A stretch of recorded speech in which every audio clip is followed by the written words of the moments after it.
trades now. Hell yeah, they will.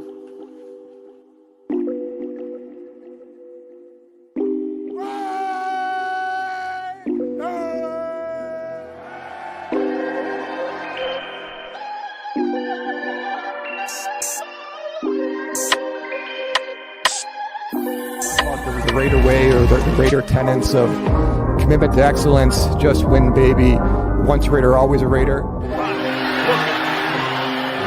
To the back, and he's caught! There for the touchdown!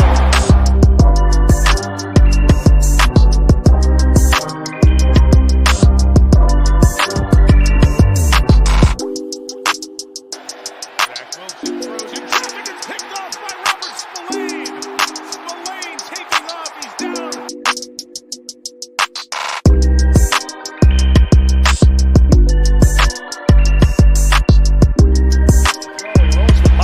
He's in a little bit of trouble, but Adams gets him out of it. He got free in the secondary to the 23-yard.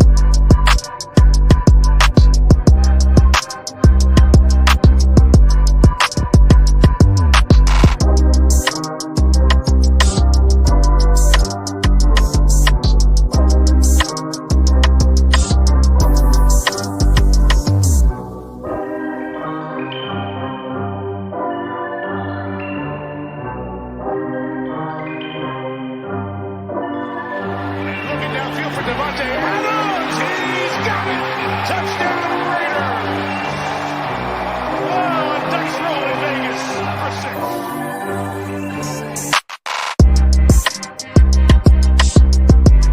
The Raiders at the 40-yard line, and O'Connell wants to take a deep shot. And he's got Trey Tucker out there, Tucker diving, and he makes the catch inside the 10.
You are now about to witness the strength of street knowledge. Raider Nation, stand up. Straight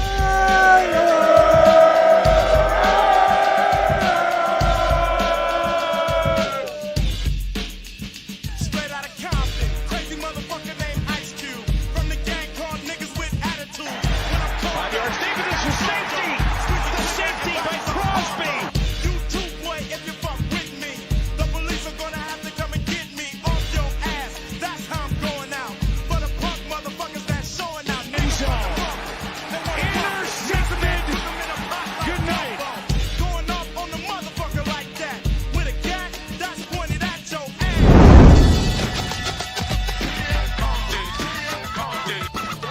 What's up? Tell them where you're from. Straight out of Compton. Another crazy ass. Folks, how are you? Welcome inside Allegiant Stadium to Sunday Night Football and the home opener for the Las Vegas. Hey, real quick, just stay where you are. You don't need to move. Hey, we talked about a f***ing blank piece of paper. First half's over. You know what I'm saying, right? This is going through that same mentality, that same energy, the same focus, attention to details, and listen, all gas, no brakes. And looking downfield for Davante Adams. He's got it. The number you have dialed is not available at present. Please leave your message after the beep. Yeah, trendsetter. Whoa, league of my own, it don't get better. No. It's cool when they do it. It's the problem when we do it. Yeah, Rico hit it dead center. hit it dead center. Bullseye, hit it the most, there's no misses. Something like fish in a barrel, it's no different. Blindfold on me, I still got the most vision. Trendsetter told them before, but they don't listen. Better, bring a better bat because I'm bigger, better. Solo, single, selling several shows at every single second. Peter Piper, pick the peck of pickle peppers. Trying to came and crush the competition, hope they get the message. Look, living it fast, spinning my M in the bag. I never go slow, thinking I'll crash. End up a thing in the past, they know I won't though. Big fish catching me, they gon' need a bigger boat. Ironic how the world stops when I spin a globe. Since Tay knows history, Tay's really good at history. He said last week we was on the wrong side. Well, this week, goddammit, we're on the right side. 63 points, franchise goddamn record.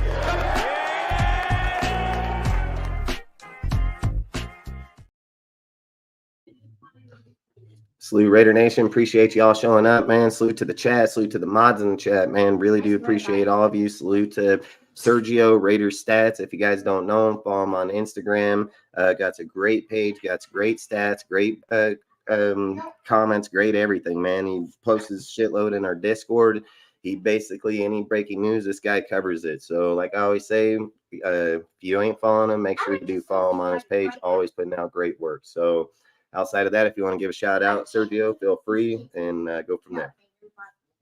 Hey, shout out to everyone on DSR. Shout out to people on the Discord. Shout out to everyone in the comments. Shout out to you, Dustin. Shout out to Raider Nation. We got a lot of crazy stuff to talk about. This is gonna be a fun talk. Yeah, we got a lot of great topics here, man, tonight, man. We got a lot of good ones. There's gonna be some ones people ain't gonna agree with, but I've always said here, I don't give a shit. That's what DSR is about, man, is we're gonna put everything on the table. We don't hide from it, and we always talk about it. So long story short, take a second, give everybody a shout out, man. Salute Seth, salute Jason, man. Really do appreciate you. Salute to Carlos, really do appreciate you, bro. Salute to King of Kings, really do appreciate you, man. Really do appreciate all of you guys, all your comments. Salute Harvey, really do appreciate you. Really good guy right there, man. We will have you up on the show tomorrow after the game. We're going to do pregame pretty much tonight. We're going to talk about a lot of topics that went on through tonight.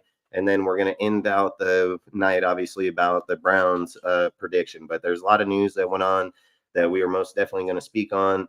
And a lot of other topics that we're maybe creating or going to be speaking on that have spoke on months ago. So salute Raider D, really do appreciate you.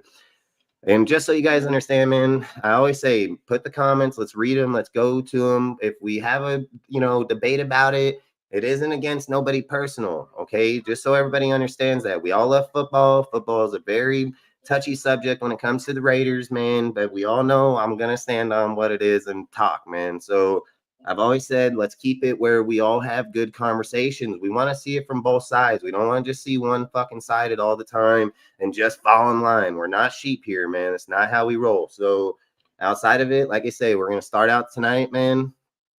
King of Kings, you're right, dude. Injuries are part of the sport. If our guys don't perform against the Browns, they don't deserve to be making millions of dollars, let alone be on that field.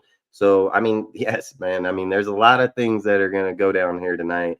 The one thing I think we're going to start off tonight is topic number one, AP making business decisions. Now, this is going to have a conflicting deal because what we'll talk about right now is going to talk about what they do, but there are going to be topics in here that are going to happen later that are most definitely going to go against some of the things they do here too. So just starting it out, AP making business decisions. I mean, we obviously know what's happened this week. He come out going on Monday. They had an interview. I guess in that meeting, they actually touched on a lot of things. Zamir White's really the only person that's literally spoke on it voluntarily, where he's literally said, like, everybody in there, the whole building, the whole place, accountability, not tackles, all these things. Like, there's a lot of things happening that everybody knows. So AP goes into the meeting, tells them whatever he says. He stands on business, apparently, because it's just who he is. I've heard too many people say, like, he's probably too honest, which is kind of like I am, but it is what it is. So I don't disagree with sometimes the way a person is going to say, because they're naturally that person.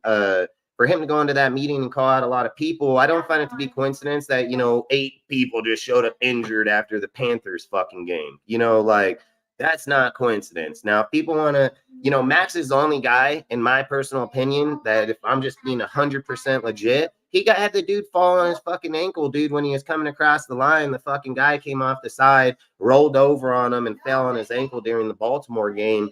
And I even said if AP was any type of coach, he would bench that motherfucker because he doesn't run the team. I've always said players don't run the team, coaches do. And I've said even with Josh Jacobs at the helm, you being hurt doesn't justify our team. And Max being hurt when a kid like Robinson or somebody can come in there at 100% and still put out 100%. It showed Max at 70 is not a guy at 100. It showed in this last game. It's a massive deal. People hit me up right after the game. They said, what do you think he meant? I said the first thing I said was bench Max, dude. He's playing hurt. That's costing the team. You cannot let players control the team, which I spoke on in the offseason about, hey, don't go get this guy because they're going to let the players control the fucking team. And players don't control the team. Coaches control the fucking team. I made 20 lives about it, about the Harbaugh situation and this situation, and it's coming true. We got week 3, got controversy already broke loose in the motherfucking building like Josh McDaniels a year ago. So, like, we already got crazy shit. Now, if he came out and he stands pat and he says, hey, you and you ain't going to be playing this shit if you're doing that shit. We're not going to do this.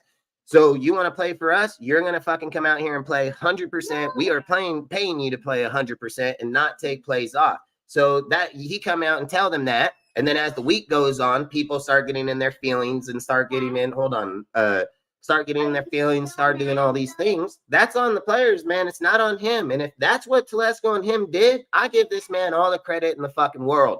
If it causes a mutiny because the players want to control the fucking team, I've told all of you this would fucking happen. You can't do that. That's not how shit's ran. I've literally made lives on it that freaking the coach has to be the good guy and the bad guy all at the same time. What?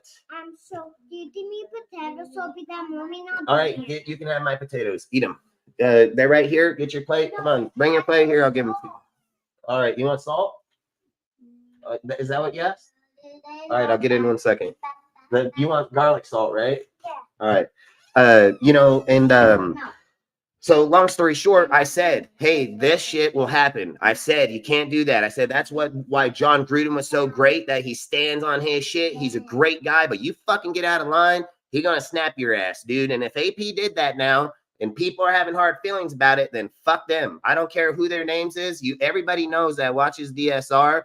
I've said I'm not a fan of any motherfucking individual person on this fucking team. I want what's right by the fucking team, and every player on this team's tradable, and I don't give a fucking who their name is, because it shows that if one player controls the team, then any motherfucker can control the team. You can't have that. Mutinies don't exist when you got a badass coach that don't allow that shit. See, what he does is he puts out examples, hopefully like AP said, you're going to be held accountable. You don't fucking get out there and make it, you will not play on here. You will not get a contract. You will not extend. You will not do shit. I'm hoping to God that that's what AP went in that room and said. I've heard from a lot of people that have good and close sources that that's the type of shit AP said. And there are people that are having hard feelings about it. I'm not going to say Davante or not. I think we have a topic. I didn't read through all the topics. I know we made them, but I do think there's a topic on Davante there for that topic, so I'm not going to speak on it. But at the same time, I've said I think there's too much coincidence across this whole deal. I spoke on this months ago that this shit would happen. I've said it the whole entire time, so I'm just hoping that that if these guys stand on business, some of these players are going to be out because they're not fucking performing. They're going to say, hey, next man the fuck up. If these linebackers, this tackle, this fucking halfback, this fucking guy, this guy, if all these guys fucking come in and say, guys were the fucking problem because you're thinking you're too above yourselves, then this is where it's perfect. I've always said these motherfuckers want to eat. They want to eat. They want to feed their families. They want to put money on their table. These guys want to fucking eat. You know what I think is the funniest thing, just though? like I keep saying about giving Aiden O'Connell that opportunity.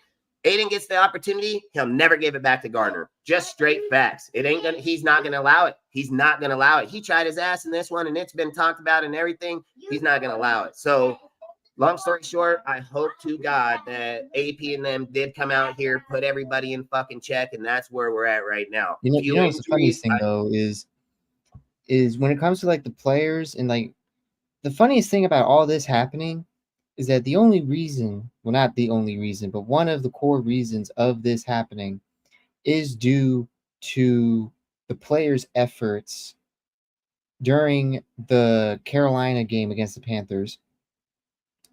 And the funny thing that comes in with it is because I could have sworn not a long time ago, just several months ago, where we were advertised these players are going to run through a brick wall with Antonio Pierce, right? Antonio Pierce, he's the new Dan Campbell. He's the player that is now a coach.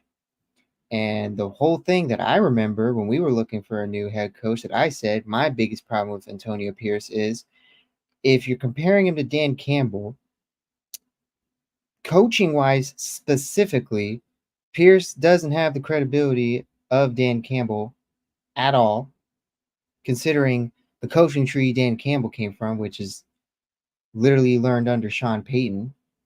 And not only that, but Dan Campbell had to go through the tangibles in order to be a head coach. Now, from looking how AP is as an official head coach with his guys and his people and his head coaching system, first 3 weeks in, it is not looking good at all. Where in the first week, it looked like the team had no idea what it's doing. Offense had no idea what it's doing. The defense looked okay. Week 2, it looked 100 times worse than the last one. And then we hyped it up because of the Ravens. And then next thing that we know, though, that people got to understand, the Ravens do not look the same.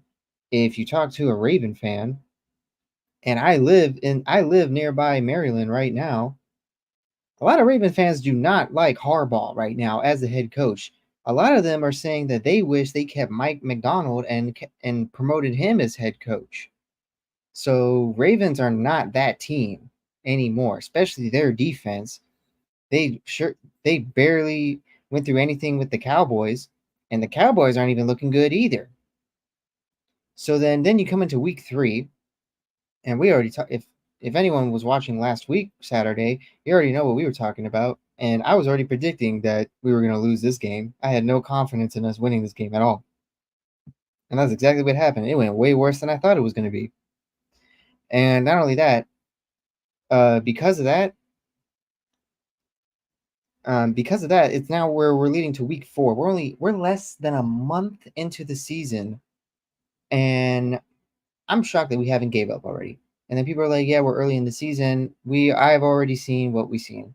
Nothing has changed. If you showed me the games at random, not even me, just any generic football fan that like just watches games because the games are fun. If you showed them any of these 3 weeks and then the games last year, they would not tell the difference if that was last year and this year. That's the problem. When I'm watching these games, I feel the same emotions. I'm analyzing the exact same way, and I'm watching the game exactly as I watched last year and the year before that.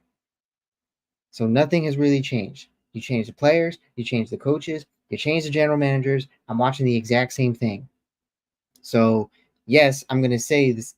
I'm going to say harsh things when it comes to that I feel like AP shouldn't be head coach, and I feel like AP shouldn't have been the head coach.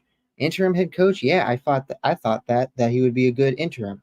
Official head coach, compared to everyone else that had the tangibles, if we weren't getting Harbaugh, I wanted McDonald. Look at McDonald now. And it's just getting tiring. And then when they said that they're going to make business decisions and they kept Minshew at quarterback, it's like, okay, that ain't a business decision. That's a bitch decision.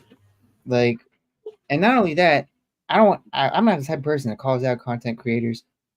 But during that Panthers game, I know every single one of you were getting ready to just agree of Minshew getting benched. Like, you were all saying it, you were all getting ready for it, and then the moment that they said Minshew wasn't, that's a great decision by AP. That is a wonderful decision by AP. Great decision.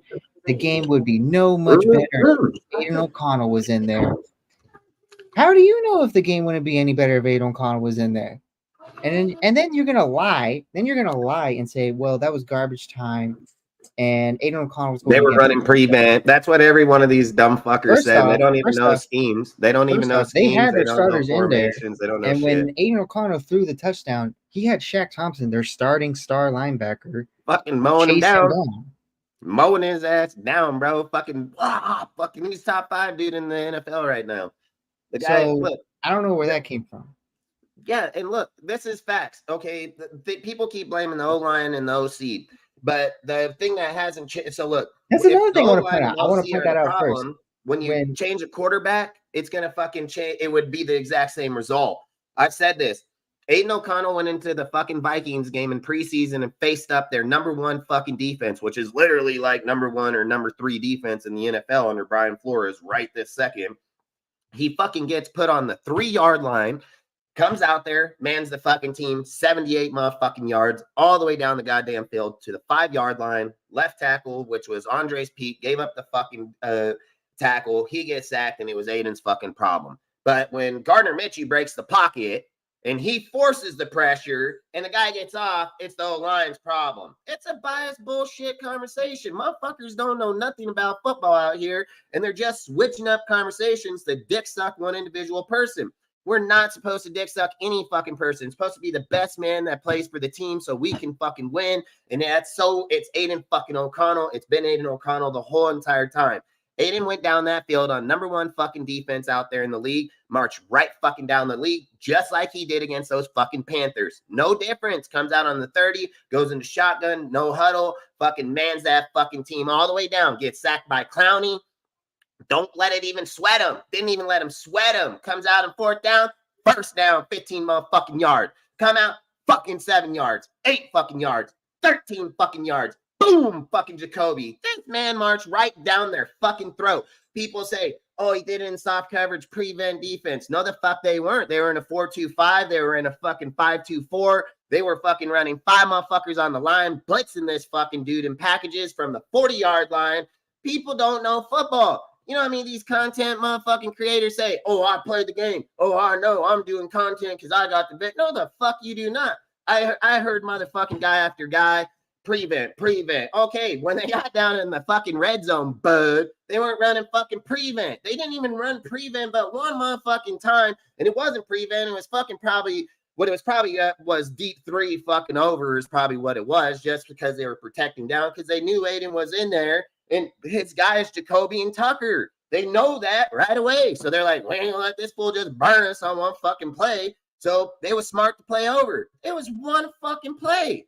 The man marched down the fucking field, scored the touchdown. It even became such a debate in that deal where AP was like, fuck, we're gonna have to talk about it. He couldn't stand at the podium and say, nope, not playing. No, he said, he even admitted himself. That He shit even meant admitted something himself on press to fucking conference that people. he's open for a QB change. He's open to it.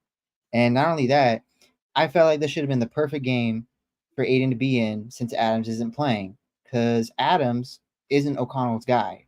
His top 2 targets are Jacoby and Tucker. Jacoby is the route running guy like Adams, and Tucker's the burner. Not once have I seen Minshew, actually, I'll admit, only once, no more than once, did I see Gardner in the 3 weeks of this regular season throw anything to Tucker that's worthy of a throw. Meanwhile, Aiden O'Connell wants to throw the ball straight to Tucker. And not only when it comes to the O-line, and the only thing this week that I saw after the Panthers game, when it comes to arguments about the O-line, you want to talk about the run game, the run blocking. They're like, oh, Raiders are bottom in run block. Oh, we have the worst O-line. Okay. Then why is offensive coordinator still telling us to run the ball then when we were saying last Saturday, what's the identity of this offense? Are we a passing offense or are we a running offense? And you still couldn't figure that one out. And not only that, why is it that during the Panthers game, go to 80-20 fucking pass? Why is it during the Panthers game, it was said that our top 2 Raiders of that game were both offensive linemen? 1, Colton Miller, 2, Dylan Parham. I guess that's a shocker to everyone. So if those guys are up, then apparently they also said DJ Glaze was playing really great, arguably better than Munford. Gord, appreciate you too, bro. And then when they put Powers in there, Powers was rated pretty good. So is it just Cody Whitehair Right. making the whole line terrible? Is that like, does Cody have that much power of like playing so bad his power just ruins the whole pass blocking? Like that's pretty wild to me. And I could have sworn we all agreed on this in preseason. Anytime we're watching Gardner, he's just immediately running away, or he's just holding the ball too long. He creates then his when I'm own watching Aiden, creates his own pressure. And when I'm watching Aiden, either he's just ready to get hit, or he's stepping up in the pocket and just likes to gamble, 50-50 chance, throwing the ball to whoever's open. Gardner's Joey Bosa and fucking Aiden's Max Crosby, dude. Like, that's how you can look at it. Fucking the guy is fucking Bosa bitches and complains about everything. Gardner just too scared to stand in the fucking pocket. He runs the fuck out of there all the time. He creates his own fucking problems, and people want to blame it on them. Aiden says, hype. He said, I know this motherfucker coming off the edge over here, so I'm going to step up. I'm going to just step up. Fucking guy runs on by. Aiden knows how to play in the pocket. Fucking Gardner don't know how to play in the pocket. It's just facts. I put a video out there and even tagged Gardner Mitchell and told him, learn how to work the pocket like Aiden, bro. Like, Aiden knows these dudes are coming at him. He knows that they're bringing the shit, and he just step up one or two fucking steps. Fucking guy run on by. Like, that's how you play the pocket. That's how real football is played. You know, everybody can sit here and say, it's guessy, it's this, it's that. Listen, if it was Getsy in the whole line, you would have the exact same result no matter what quarterback or who the fuck is in there. Aiden O'Connell, no matter if anybody wants to believe it or is in it, every time he's got in there, he's done nothing but succeed. Every single time. He gets faltered for one fucking bullshit look-off play in the preseason where he looked off the corner to try to make him bait, and he threw the ball and he picked it. Good for the corner, man. And guess That's what? good You for want to know him. the He didn't ironic sucker part in. of this? But it would have been great for Aiden if he pulled that play off. You want to know the Great. ironic And he part gets of flagged that for that? Come on. is when Aiden got put Gardner in. would have thrown 10 interceptions in that Dallas game. If the guys would have caught the ball and that was the number one stringers, 10 interceptions. Fuck, 6 easy. 6 easy. Not only that, but the ironic part of that, when they put Aiden in during the Panthers game, and he made that one mistake similar, it was very similar to the Cowboys preseason game. The linebacker. Everyone flagged him on that, and then immediately throws a touchdown after that. Just immediately, and no one wants to talk about that. You know what I would say about that Meanwhile, conversation? Gardner, and this was in the red zone that Aiden pushed all the way through in. Gardner hasn't thrown a single like worthy pass in the red zone. And Gardner apparently can't score in the red zone at all. Yes. Aiden goes in on his first try and scores. Yeah, you know, like the thing that they showed about the Aiden deal and commented on that shit. So the minute I seen the video on that, I just laughed because the first thing I wanted to say was, how about we show the interceptions and ghost fucking throws this fucking guy has made? At least Aiden was trying. This Aiden been on the bench for 5 fucking weeks. You expect to play like that. Gardner been on the field the whole fucking time. You do not expect him to throw the ghost. Woo, fuck, there you go. You don't expect Gardner throw a fucking ball straight to the other fucking team and then point out Aiden's one fuck up. That's crazy. That's mental shit. Gardner does this on a weekly base, bro. He does this on a weekly base. He couldn't go downfield and score in the fucking red zone to save his fucking life. He's way worse than Carr ever would be in that shit. And it's facts. He got 1 touchdown per game on what? 733 fucking yards on fucking 3 touchdowns, 3 interceptions, 3 fucking forced fumbles. Come on. That is crazy. That's crazy shit. And to sit there and say, oh, hell, hit him. No. Listen, Aiden go down there. He show you. He get his ass right down in that red zone. He get his ass right in that end zone, too. And he knows how to play his players. And you all said Aiden's a statue in the pocket. He can't get out of there. If he's going to get sacked 10 times by all these guys, just look at it. Listen, Aiden had more success scrambling out of the pocket than Gardner's had all year. Like, how do you not see that? He scrambled on broken play. Look, not only, I don't even know how you guys don't see this. He got in the pocket deep. He was in the pocket. He pumped that motherfucker because he already knew he was there. 94 was right there. He pump faked his ass in. See the fuck later. Fucking pulls out. 94 had to stop because he thought he was going to throw the fucking ball. He pulls out. Here comes fucking Lawson off the outside edge. 94 push right up and through that motherfucker. Here goes Aiden like, oh, hell, fucking what? Still dots Tucker. Fuck, dude, you know what Gardner would have did? Oh, fucking threw it out. He would have been that Napoleon motherfucker. That's always doing those fucking videos where he's like, fucking throw it. Oh, geez, 50 million points. Like, can't be that guy, dude. Like, it's crazy. It's so crazy, man. Aiden succeeds on his shit. He goes down and put it in there. They still had their starters. They were still coming. Like I say, I think there's a lot to this deal. I think AP is not experienced. I've said it. I mean, I've said it 100 times. He don't I don't understand how this season plays out.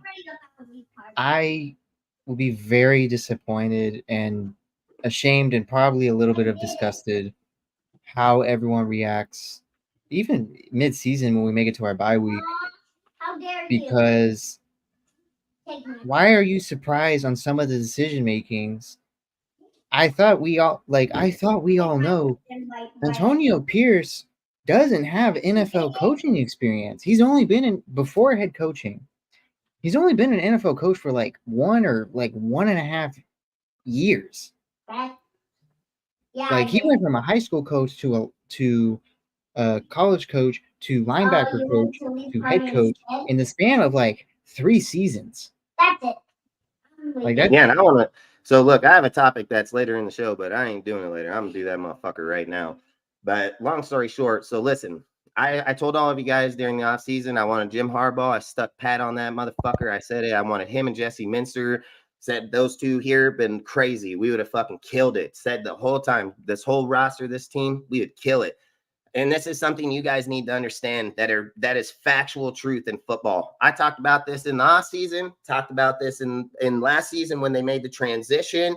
I've brought it up 25 fucking times. Listen, John Gruden came in here when this team was fucking at its worst. They had fucking Del Rio took over the team, winning 12-4, got rid of Ted Musgrave, which was the biggest mistake that man could have ever made in his career, which it did. It cost him his job. So 1 year later, team falls apart. Here comes fucking John Gruden. John Gruden takes over. He takes this rebuild over the next 4 years, drafting people, putting them in, running his system. It's his shit, his motor, his engine, his everything. He creates this fucking beautiful fucking vehicle. He just never got to run it out on the highway. So somebody else got to run it out on the highway. They shit can him later on into his career. They shit can him. Here comes Rich Bisaccia, Greg Olson, all these dudes. They go on and have a great year. Finish out fucking being a very good team, even to the point where they were like, dude should be a head coach. This dude should be an OC. None of it worked out for any of them because everybody said, well, we already seen this show happen before. John Gruden builds these teams. These guys take over. They last for about a year or two. Then it fucking dissipates and goes on.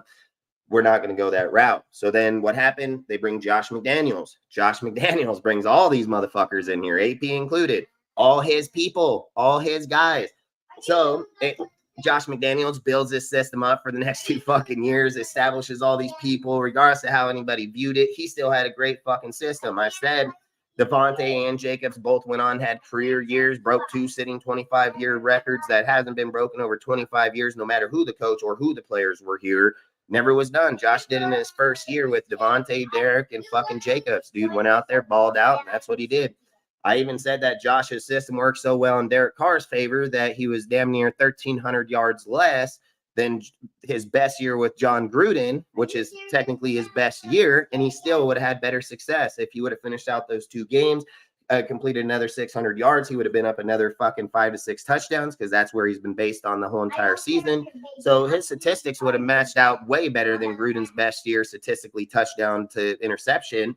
So long story short, you fast forward it, then they get into the debate, just like happened here just last week. Fucking had a player fucking meeting. These all dudes fucking cutthroat motherfuckers. Next thing you know, fucking Josh is fired, and guess who got put in there? His guy, his fucking guy, running his fucking system. So he comes in, he comes out, puts Aiden O'Connell, throws him in there, goes and finishes out the season, and guess what? They win games, and they actually look decent under Josh McDaniels' shit. That's his shit, his guys, his system, all his people. Josh McDaniel, Dave fucking Ziegler. It's straight facts. It's not fucking AP. What did I say the whole time? Said, hey, man, if they're going to run with AP, they need to bring in a whole lot of experienced coaches that know how to play this game. at a hell high level. So that way, when he makes these rookie calls, these motherfuckers can take a hold of it. Literally called it to the T. They went out, signed all these fucking veteran coaches, hell of experience, so on and so on.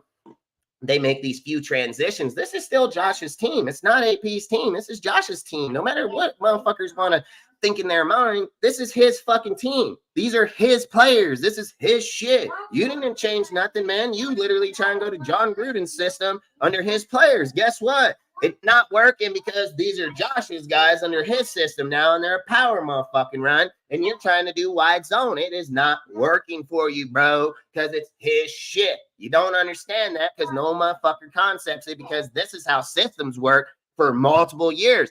Unless you get a fucking guy like Jim Harbaugh that comes in and says, fuck that shit. This ain't going to work in that system. This is my system. We're going to run my shit. Then it changes the whole cast because it starts with that motherfucker. So now we run under AP shit, man, which is still Josh's shit. So we see once he got rid of Josh's guys, fuck, you would have kept Josh's OC here. We had probably already won 2 fucking games. As much as I hated Bo Hardegree, he fit the system. He knows the fucking deal. He would have had way better success with fucking Gardner Mitchell's ass right now than fucking Luke Gessie. Luke Gessie's taking the heat because they have changed system, changed deals, but have all these players that are under that system. It don't work like that, dude. I've spoke on that shit for 2 years now on our lives about certain systems don't serve certain people, regardless of who the fuck the coach was or who the people were that were coaching it. It doesn't work like that, man. Here we go. We see him out here. What did I say? I made a live. Go look it up, dude. Just a few fucking weeks ago, I put out Raiders have 12th ranked O-line and Marvin Lewis credit win. Because I said that fucking Ravens game, you guys are all dumb as hell. I've literally said, dude, you guys are too delusional. You guys don't pay attention to shit. I said the whole week, nobody brought up Marvin Lewis or Rex or Rob Ryan. Not one fucking time. Or even the defensive line coach. What's that guy's fucking name? Or linebacker coach. But long story short, these are all Raven motherfuckers on current fucking team. Marvin Lewis played in that division against this man for multiple years. He got a 7-5 record against the fucking guy. He knows the team. I literally told people after the live was over, when I made that live and put it out, I said, hey, you guys not notice that fucking Marvin Lewis, AP was walking up Marvin, talking him. Marvin every quarter, walk up to AP, fucking. He knows. He sees formation. He knows. They dog ate him.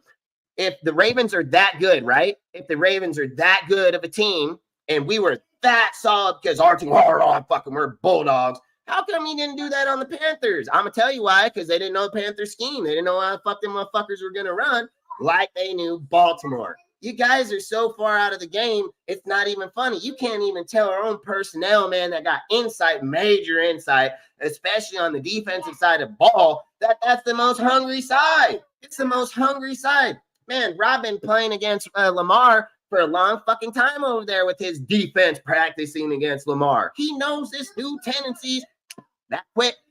Not one content creator brought it up. Not one content talked about it. Nobody posted about it. Nobody's talked it. It's fake shit, man. Too many people out here get in their minds because they get all in these groups and they think, oh, we're in a group. We're going to push this narrative and then everybody has to fall in line. No, they don't. No, they don't. Educated motherfuckers are never going to fall in line in that shit because I played this game.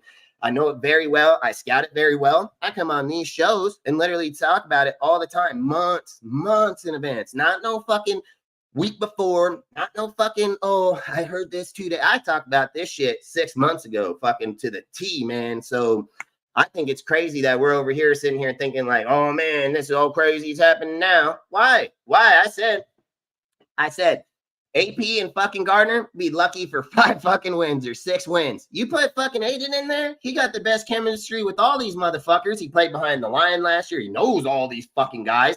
He's actually had a success, fucking 5-4. He went in the last part of the season, 806 or 853 yards, fucking 8 touchdowns, 1 interception. Dudes are like, can't play behind the line. Sets a franchise record again, fucking can't play behind the line. This is bullshit.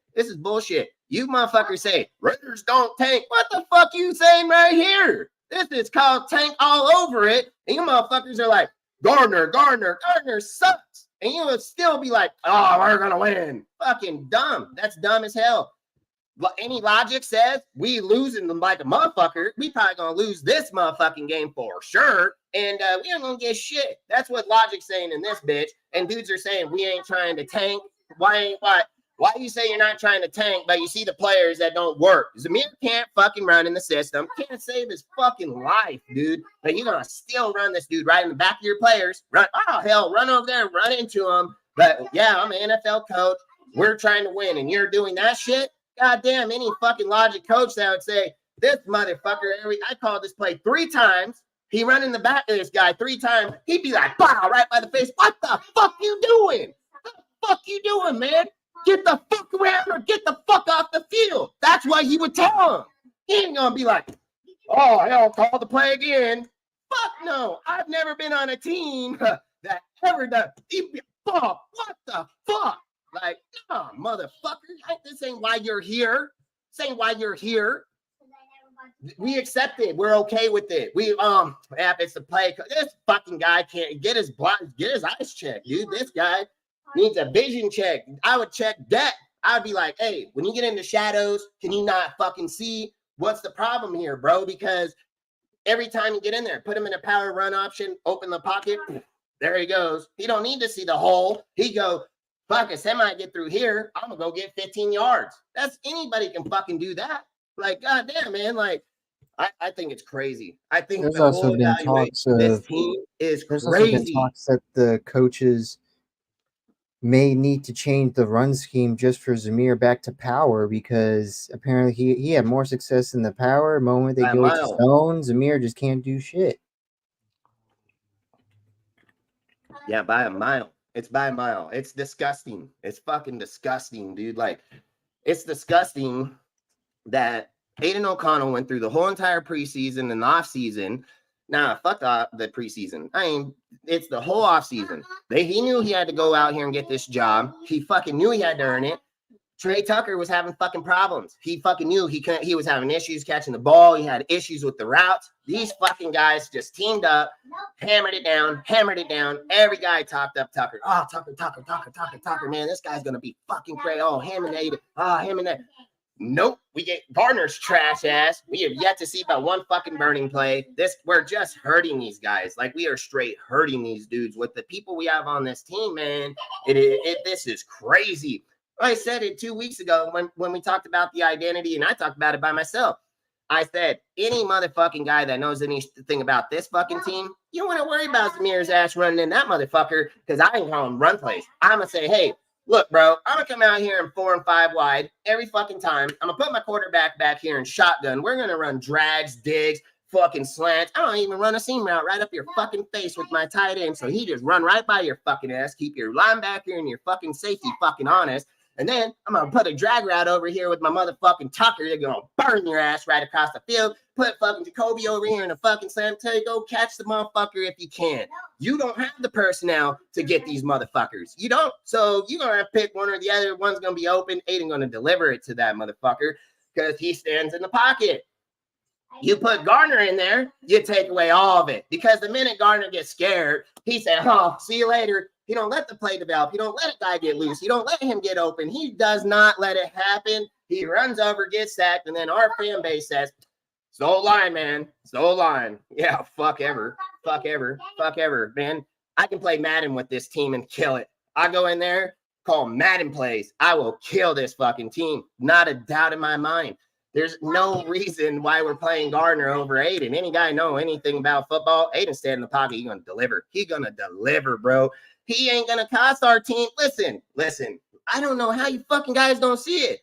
Gardner takes the fucking plays away from the team. Aiden stays in the pocket till the last second to make goddamn sure one of these motherfuckers getting it. Even when he turned around, he was like, get open, bro. He didn't say, whoa, let me run forward. He said, fuck that. I'm dodging Tucker because these fuckers are breathing down my neck. Like, he knew what to do, man. And I'm tired of everybody sitting here with their fucking bullshit opinions saying that, hey, this guy ain't gonna, he did it already twice in a row, and you guys still are saying the same stupid shit, man. Like, well, I've said it, AP ain't qualified for this team. It's just straight fucking facts. I hope to God that he gets shit canned and they hire fucking Bobby Slowick from the fucking Texans and let him pick either Cam Ward or fucking Urs from fucking the Texans. Like, if you ask me, I don't give a fuck. I say it straight up. We already fucked up on Jim Harbaugh 2 motherfucking times.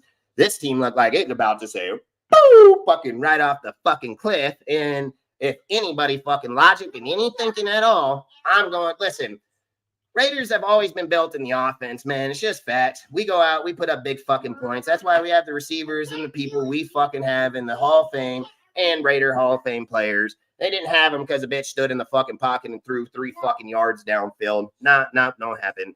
I'm getting the quarterback. I'm getting the fucking offensive coordinator. That over here teaching up CJ Stroud, killing it on motherfuckers. I want this dude teaching my shit while we build the team back the way we need to. We're most definitely, I think this benching here, which is probably what we're going to talk about, has a lot bigger reason than a lot of people fucking think here. Well, our Which next I made topic, posts and conversations about, but I'm telling you, man, I'll pull the trigger and say it right away. I think Bobby Sloak should be number 1 on our motherfucking our list. next topic that we can transition to can be offense on the hot seat. Yeah, there you go. Whole, like, I'm not even going to talk about individuals, whole offense on the hot seat. And this original thought was because of how Adams performed in week 2. Now we're going to get on Adams later, but since Adams is out now, and they didn't say Gardner's bench, so now we get to see how Gardner is without the defense needing to think of Davante Adams. So are you going to throw the fucking ball to Bowers this time around? Because Mayor's out too. Mayor can't give you no blocks, no defects or anything. Now you got Jacoby, Tucker, Bowers as your top 3 options. So however that's going to turn out is going to turn out. And with how things are going, especially when they interviewed Samir after the meeting, Samir doesn't even look confident at all of what's going to happen. And even when it comes to the passing game, Gardner's not even confident throwing the ball to Samir. He has his guy Mattison, who should be running back 1 at this point. And then when it comes to the offensive line, I'm excited to see how that's going to turn out with how the arguments with the offensive line and Gardner is going to go. And I pray that what's going to happen is I hope it's after the first quarter. Maybe it's after the first half. Gardner gets benched, and then we put Aiden in. And even if we lose that game, but Aiden puts up at least 2 touchdowns, that'll say a lot of shit. And then I want to see what the post game's gonna be like after that, because I'm gonna laugh my ass off after that. Be quiet. He said, I asked Tim Brown last night, who would you rather have at starting quarterback? And he said, if Mitchell don't get his act together, then they might as well just start the new guy. Hey, if that's what he said, fucking A. I'm a girl. I'm going to go through some of these. You can keep talking. I'm just behind them. I will go through them, see them, something to talk. We can talk. Frickin' for the offensive line, man, or the team and everything. I mean, I think a lot of people, I mean, I'm just going to tell you, I don't, because I have the topic with the Adams and everything. So, I mean, look, dude, I think there's a big responsibility between a lot of players. Like Zamir should be out of there. I think it should be Madison, not even close. I think he should activate Dylan Olave. He should most definitely get looked at right here, right now. You have nothing to lose. This game, dude, their defense is good. Their defense is good. The Browns offense fucking lacking 2 fucking tackles. Their defense is going to still play good ball. So to start offense ain't playing shit. So if I'm just sitting here being honest, I think like they still have the favor over us to begin with. So if I'm sitting here thinking like, hey, what's going to give us our best chance? I think putting Madison in there, letting him have the dual threat of the pass and the run, I think his numbers should go up pretty good. I think the O-line is pretty damn good. We're going to be moving people around. I don't know if this is true, if I've seen this right, but did they say that they're pulling Parham out of the line this week? Okay, it's actually. Whoa, where'd you hear that? I heard that some dude fucking messaged me and told me, man, and he said that they're benching Parham in this game for JPJ over there or something. And I thought if that's true, if that's true, that's fucking crazy. So what happened was I think what he's talking about is during the Panthers game, for some weird reason, when they put Jackson Powers in there, they took Dylan Parham out for some reason. And they just kept Cody So it was in Whitehair. that game that they did that? Yeah, and they just kept Cody Whitehair in that, and that pissed off a lot of people. Yeah, that's what I heard. So that's what he said. So I didn't read the whole deal. I just seen it say Parham is taken out for fucking JPJ. I thought, boy, that's about the stupidest Yeah, fucking so thing what you could the ever done. prediction is, if an incompetence prediction happens, like predicting incompetence, is that they might do it again, where they'll have Jackson Powers on the sideline, they'll have Cody Whitehair start, and then if they want to put Jackson Powers in, they'll take Dylan Parham out, which makes no fucking sense since Parham's the best offensive lineman so far this year for our team. Yeah, don't call me that. Where the hell are you?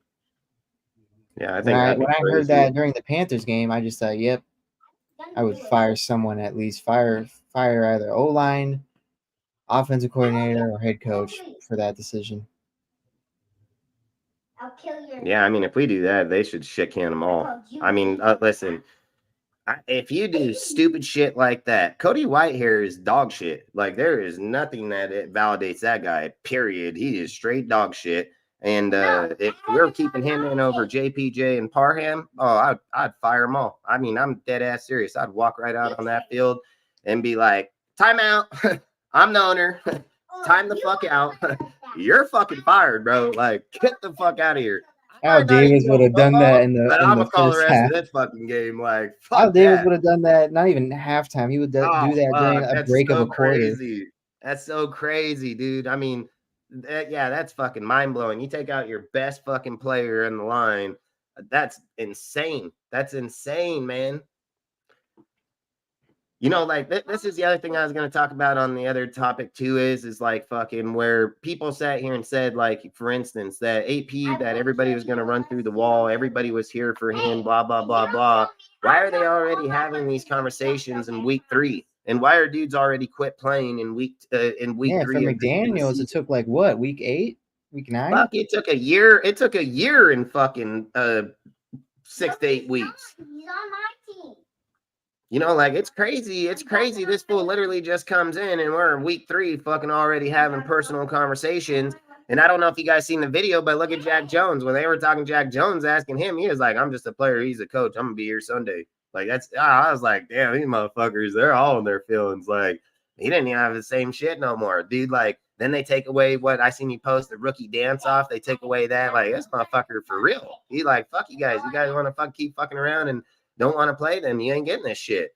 Like, fuck, he probably take away the cigars and everything too. Like, I mean, look, dude, if AP wants to set down rules, like, so, like, if AP sets down rules and some of these guys don't like it and him benching them or them personal reasons or injury or not, if he comes out and has better success with the group of people right now that are not fucking these other dudes, man, I feel there are going to be some fucking dudes in some hot water here in the next few weeks. They're going to be traded to a whole nother fucking team. Like, straight up, dude. Like, they are not going to be here no more. And that's just straight facts. And I think, like I said, in the offense, I've literally spoke about this for over 2-3 weeks now since I've watched our team. I said, if you were smart, man, you would fucking shit can fucking Michael Mayer. I told everybody I'd fucking trade that motherfucker right away and I'd blossom fucking Bowers just like Kelsey.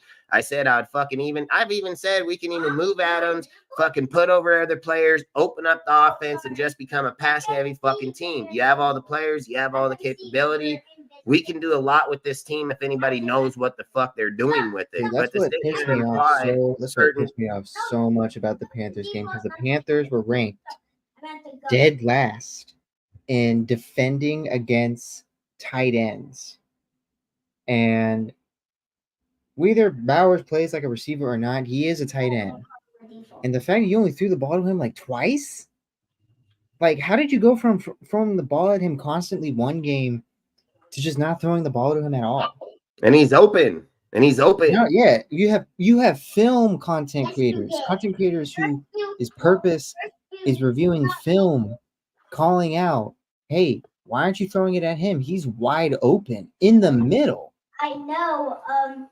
little goat. Not only that, but they also called out Zamir just not reading the blocks and just running through dumb holes. I meant, what's But his name? you know, no one wants to talk about that. It's just the O-line's fault, but okay. Sorry. I won't call him. Yeah, I think I think there's a lot, man. I just think I didn't know what. to me in the offense, there's a lot that needs to go, but I also said I guarantee it. Just pull the quarterback, dude. Change the line around a little bit. I would just straight up, I'd go Andres Pete at the left guard and pull fucking Whitehair. He becomes a pocket protector. Colton Miller becomes a back outside pocket protector, just like he did with Derek Carr. You put fucking Parham back at I would put Parham at center, get rid of Andre James, put JPJ at the left or right guard, and I'd put Glaze at the right tackle, and bam, I guarantee you Aiden O'Connell will be scoring a lot of fucking touchdowns with that line right there. And we're about to see hopefully DJ Glaze starting right tackle against the Browns. And then I hope they finally put Dylan as an active, because I want to see Dylan at least have a shot. If Amir's not playing, and it looks like he's not, because he did not practice Friday, then I really want to know, are you going to finally put, like, are you going to have Dylan be active and Zamir can't move the ball? Are you going to give more snaps to Dylan and Madison? Like, that's what I want to know, and that's what I want to see. Like, I want to see our rookies out there. Backs Twant.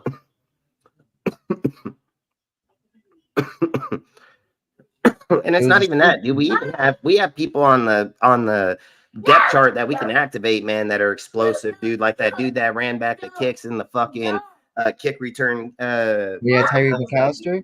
Yeah, Kit McAllister, dude. You got dudes out there you can bring on to the squad that can even help out this team even more. So I said our depth is crazy, dude. And the sooner that we get off a quarterback that's looking for an individual, it's going to be. Listen, I told you all this guy is Jimmy G. I said it when we were the second we signed this guy. I was like, why you go sign Jimmy G 2.0? This is stupid as hell. This guy going to have the same result as fucking Jimmy G. This guy is no better. He's not any. He is worse. Like. No, yeah, he is worse. His yards per attempt is even lower than Jimmy's. This is something I want to know. Why didn't we sign Ryan Tannehill that has a way better career than this fucking guy ever thought of? And we didn't sign him. We signed Gardner. What the fuck has Gardner ever fucking done? What the hell has this guy ever done? And we go sign him, but we don't sign Tannehill, been to a fucking AFC playoff, fucking championship, fucking playing with the badass squad. As much as I hate that fucking guy, I would have fucking 100 times signed him over Gardner Minshew, dude. Like, the comparison of careers isn't even close. It's not even close. Hell, I would take Baker Mayfield. Listen, Baker Mayfield on this team, he'd be fucking jumping over the line, but he'll throw the fucking ball. He'd throw the goddamn ball to somebody. Like, God, not only that, but it was reported that the Raiders contacted the Bears about trading for Justin Fields. I don't know about you. At least I know Justin Fields can avoid a sack. Okay. Like, at least I know Justin Fields, if no one's open, he's just going to run. Oh, this is crazy. This is so crazy, man. Where is he, though? Daily party? I think the team, how we look at our team, how we view our shit, it's insane. Like, why are we not putting Aiden in if we're trying to win? Like, we all know Aiden's going to go score touchdowns, dude. Listen, Jimmy, I'm going to call him Jimmy. So Jimmy over here got fucking 733 fucking yards with fucking 3 touchdowns, 3 interceptions, 3 fucking fumbles. And Aiden O'Connell just coming down the field, marched down, already got a fucking touchdown with what, 82 yards in the NFL. You already got a touchdown? 82 yards, touchdown. This dude got 733. If you do the math just real quick, it's 250. It's about 240, 235 per fucking game. 1 touchdown. Aiden got fucking 1 and 82 yards. We're over here. This fucking guy got to throw fucking 235 fucking yards, throw a touchdown. That's fucking crazy. It is just, it's insane. Aiden O'Connell has already been recorded in games throwing multiple fucking touchdowns. All right, hell, let's even step a fucking deal closer. Everybody sat here and advocated that Gardner Minshew was so good with the Colts. He was in the game fucking, 13, 15 fucking games and got 15 touchdowns? Like 9 interceptions, 8 forced fumbles? That's not fucking good. That's not good. I don't know where the hell people thought that was good at. Like this whole thing is just mind blowing. It's mind blowing as hell to me, dude. Like the numbers don't lie. Stats don't lie. Aiden's success behind the team is better. It's just facts. It's just facts. The numbers do not lie against any fucking time at any given point. It doesn't matter what Gardner does or what he has or anything. You know, at the end of the day, what are you going to build? The God line for Gardner? Is an easy EV going to still stand in there? Would he still even stand in there? That'd be the real question to ask yourself, right? Here's a real one that you should ask yourself, Slutnik. If you built that God line for Aiden, you know damn well he'll bleed for this stand in that motherfucking inside that pocket. He'll bleed. That motherfucker come out with a busted ass nose like Richie did back in the old days and still go right back out there and fucking march it right down that field. Aiden will stand in that pocket. He is not a pussy, dude. That dude is a straight fucking man. And I'm not even understanding this. I'm gonna take this a whole step further. Now I know apparently Carr is the 9/11 talk in our Raider fan base, but I've seen Carr deal with worse O lines, and we like criticize him and how he works in the pocket. He had way better stats in the first 3 weeks than this. Every time. If he had weaponry, imagine the stats if he had these guys. Heck, if you want me to take a step further, look what he's doing with the Saints. Saints O line isn't that good. We out there murdering it. You know, I've said it. At the end of the day, we traded away a guy that puts up yardage and deals. We didn't have the defense to back him up. We finally get it, but then we shit on the quarterback. I mean, this is fucking weird. This is so weird, man. And then not only that, so we shit away our picks, we shit away our people, and somehow, out of all this shit, Josh McDaniels and Ziegler picked Aiden, and we still have him. And I don't understand what the fuck's going on here. See, you don't usually get lucky to even have someone decently good to even step in that fucking position. Aiden is every bit qualified, decently good, better than fucking half the NFL. He's better than half the NFL. Gardner's not even better than half the NFL. What did it say? He's ranked 17th ranked quarterback in the NFL? Like, holy shit, man. Like, this is getting to be crazy. He's going to be like fucking 25th by the time this season's over, dude. Like, that's fast. He's already 20th by QB efficiency, which calculates how it calculates that. It doesn't take the O-line measurements, doesn't take wide receiver. It just takes how do you react in those situations. And it ranks Gardner at 20th right now out of 32 starting quarterbacks.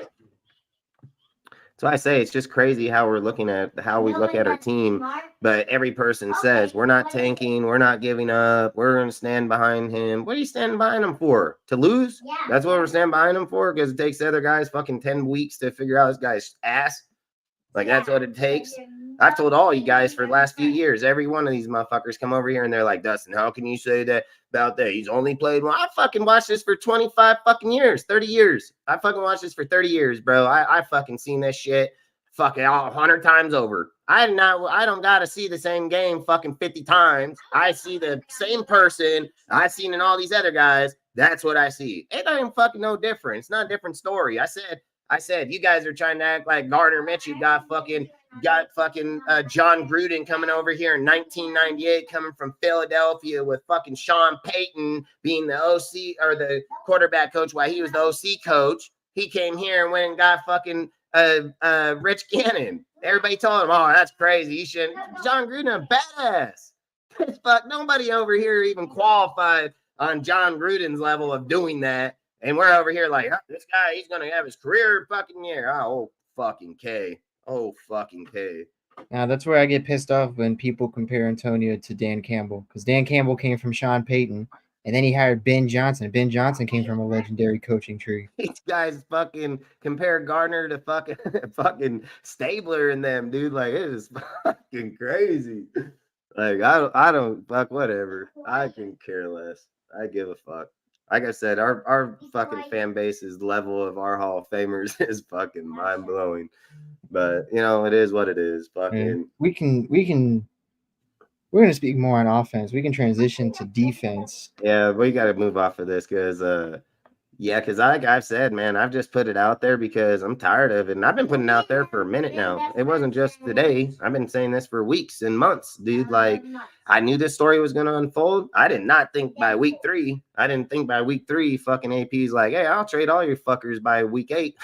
I'll go right up there. We'll ship all you fuckers and we will get our quarterback next year. Like, hey, I mean, if he's going to try to save his job, that's what I would do. I'd be like, hey, fuck all you fucking dudes. Like, I need to save my career. I ain't Josh, bitch. So fucking straight up. So I think there's a lot of people on this bitch going to be in the hot seat if they lose this game. I'm just going to say that 100%, man. If they ain't, dude, fucking our team is fucked. I'll tell you that right now. So the next topic will be defense versus football Diddy. Fuck. Any of you, before I even talk about the topic, any of you that don't know, he's got another case that's got video evidence. So, yeah, I heard about that. And they're trying to sell the video. Mm-hmm. So, yeah, it'd be pretty awful depending how the defense plays against him. So right now, as we're looking, Watson will be without his starting left and right tackle. His backup tackles are also injured. So there's a good chance we might see a third string on the left or the right side. His guard also is a little injured.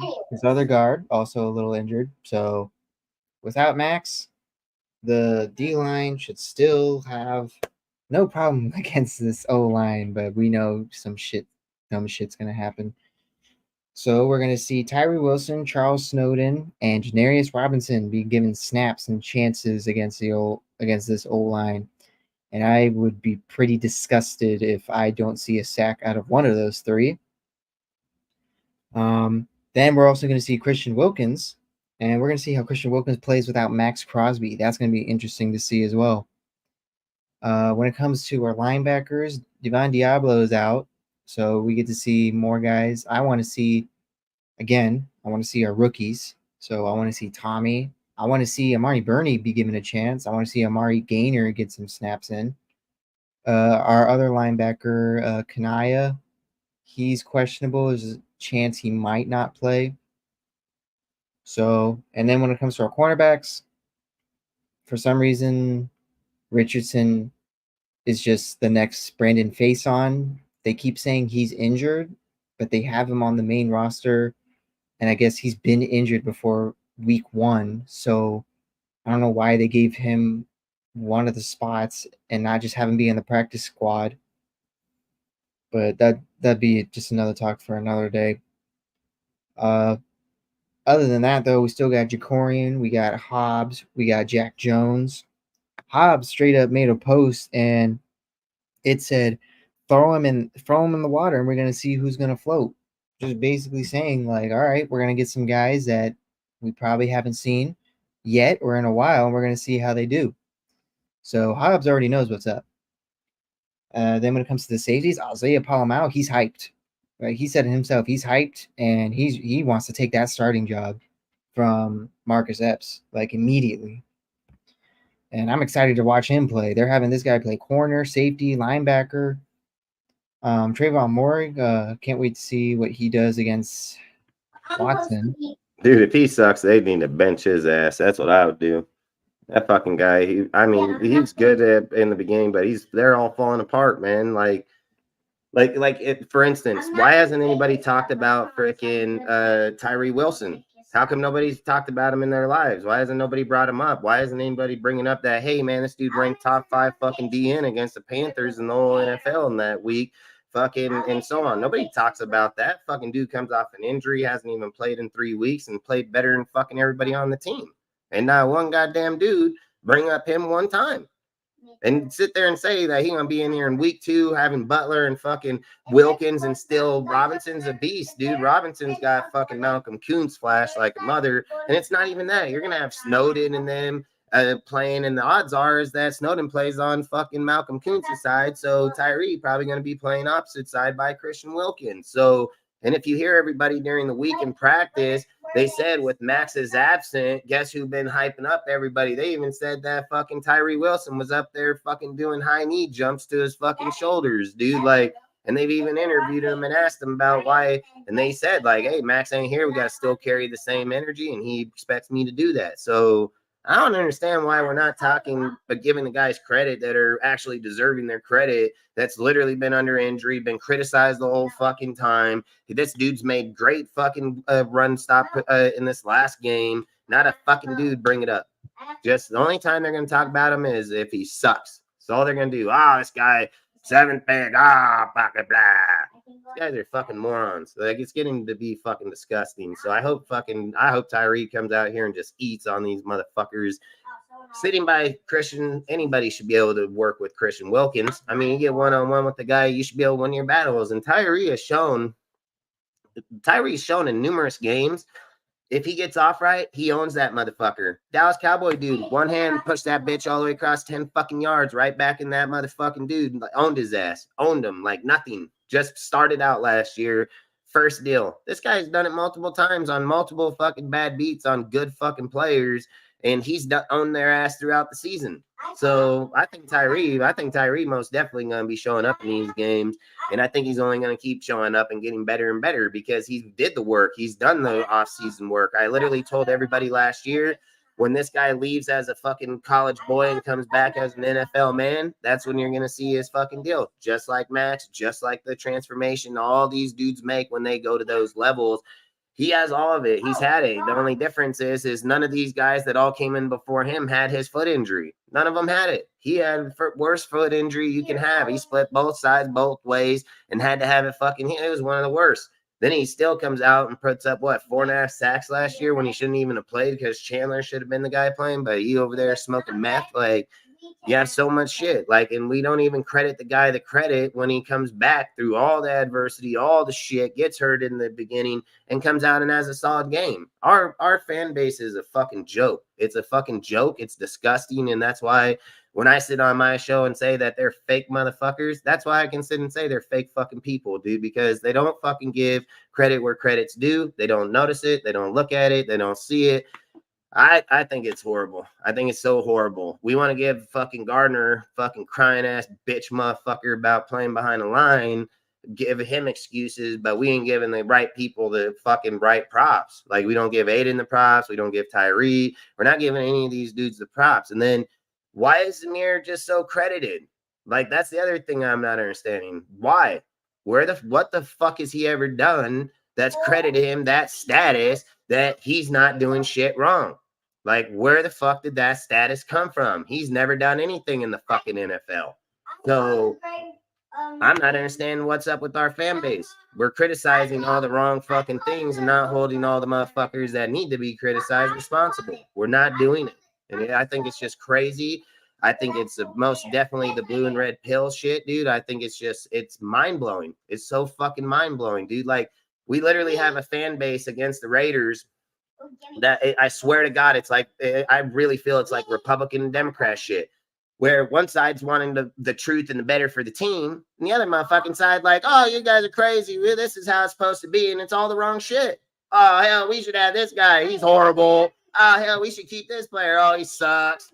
Like, I don't even understand this shit. Oh, hell, let's put Whitehair in there, but we got Andres P, 3-time Pro Bowl fucking player, 4,400 stats, left guard, dominant, fucking pocket, passing motherfucker. We're like, put Whitehair. Yep. Put him in there. Fuck this guy. Fuck. So trash, but fuck it. Put him in there. Like, what the fuck? Like, what's going on here?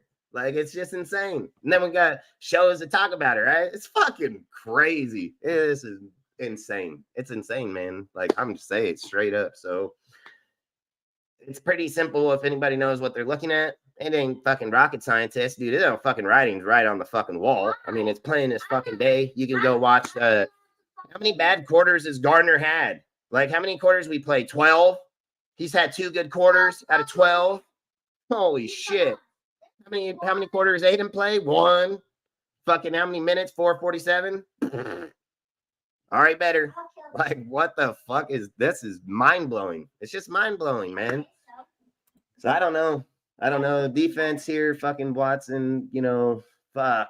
I hope Watson don't come out here and school us. Not only that, but Watson.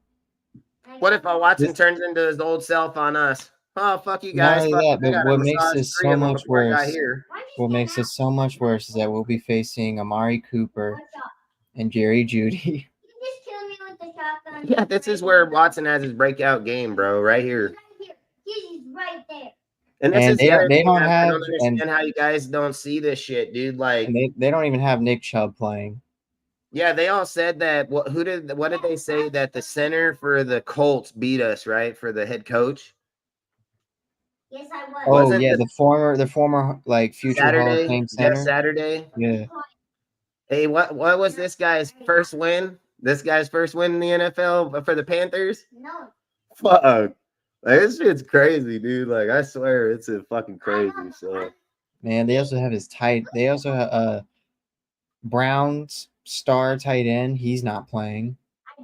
They don't have Nick Chubb. Njoku, David Njoku ain't playing. Yeah, he's not playing. I didn't see it. For their weapons, all they have is Cooper, Judy, and Elijah Moore. Those are all good fucking weapons. Yeah. 3 good ass. I mean, listen, I'm not gonna say Judy. I like Elijah more. I like Elijah and I like Coop. Like Coop is good and Elijah's good. I mean, Judy's good if you use him right. He just ball drop motherfucker, but he get in the right deal. He can be a dangerous player. So I'm not gonna discredit who he could be if he was ever got his shit together. But I mean, those are 3 good options. The difference is if Deshaun Watson turns into a old self, he doesn't really need anybody. He's gonna be running around us for sure and throwing the ball to his tight end, fucking backup tight end, making him look like a number 1. Probably Coop gonna go out and have 100 fucking plus yards. Hopefully Jack Jones will tackle him. Like hopefully Jack Jones will tackle that motherfucker like straight up. Hope he don't just run beside him, fucking looking at him, fucking. Like he did Herbert, fucking he did it like 3 times in that game, dude. He just run right beside Herbert, not even trying to tackle the motherfucker, dude. Like that was the craziest shit I ever seen. So, but this game, I'm hoping that, like, if you're just asking me, I'm really hoping that putting in these backup players in the defense they're hungry. Like I really hope they're hungry. And I hope that they're like, hey, fucking, I don't care who you guys are, but I want this job too. You know what I mean? And I hope they come out here like, come on, let's be real. Robinson's a fucking beast, bro. That dude's shown massive production in preseason and in the camp, dude. I mean, the guy was blowing through lines on dudes pretty damn good. Like there was numerous plays where I watched this dude straight through the backfield like nothing.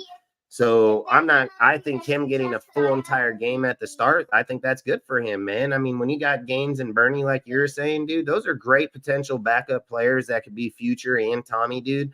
Like all these guys are going to get the go. So I think it's like they said, where Nate Hobbs posted that post that you talked about earlier. I've said, I understand the comment. I understand it 100% because every person where he says, let's throw them in the water and see who floats or swims. It's perfect logic. Every guy that's going out there and replacing dudes are all rookies. They're all rookie players. They're all young fucking people, and they're getting thrown out to the wolves, dude. I mean, let's be real. DJ Glaze first game that's going to be a starting right tackle. He got to face Myles fucking Garrett, right? That's fair. That's fair. And then he's going to get judged on there, right? That's fair, right? Like, come on. Fucking one of the best in the NFL, period. One of the best. Probably first, second easy. And we're sitting here saying, like, if he ain't facing Myles Garrett, he's still got to face Darius Smith. Damn right. He got some work for him. So if he comes out here and has even a half-ass good game where he wins half his reps against these fucking guys, fuck, that's a great game for DJ. I would have him be the starter immediately. Put him as starter immediately. If he wins half his reps on Myles Garrett, dude, and Smith, yes, 100%. If NFL, this is NFL's golden boy, Myles. On the defensive side of the ball, Myles Garrett is the NFL's golden boy. So if DJ Glaze can hold his own against Myles Garrett, if Myles Garrett doesn't get a sack against DJ Glaze specifically, I'm giving DJ Glaze a starting job. Yeah, instantly. I'd give him the job instantly. There's no doubt. So, and that's all I say is like you got a lot of people here that are all going to get a proven shot right now. So it's most definitely going to be challenging for a lot of them. Do we expect every one of them to surface and be great? No. I mean, this is a game. This is a game like I said last week. This is a game that you should experiment. The best coaches always experiment. Yeah, Even facts. not even the best. Good coaches experiment. You don't have your star players playing. Experiment with what you got. Rotate the line. What was his name last year? Fucking on the O line. He did it throughout the whole fucking Oh year. yeah. Oh crap! I can't believe I Why am forgot I his name. blanking his name? I I know I just blanked blanked his his name name. out too. What the heck? I just blanked his name the second I thought about him. The dude Hold that's on. in the I know Giants. he's The on guy, the Giants. yeah, fucking. Coach. I don't know why I'm blanking him, Oh, but Priscilla. yeah, Priscilla. Fucking Priscilla. when Literally, he he was rotated altering that the line line all year long. crazy. NFL like reporters, beat writers were saying like this is a record with how many times he keeps rotating the line every single week.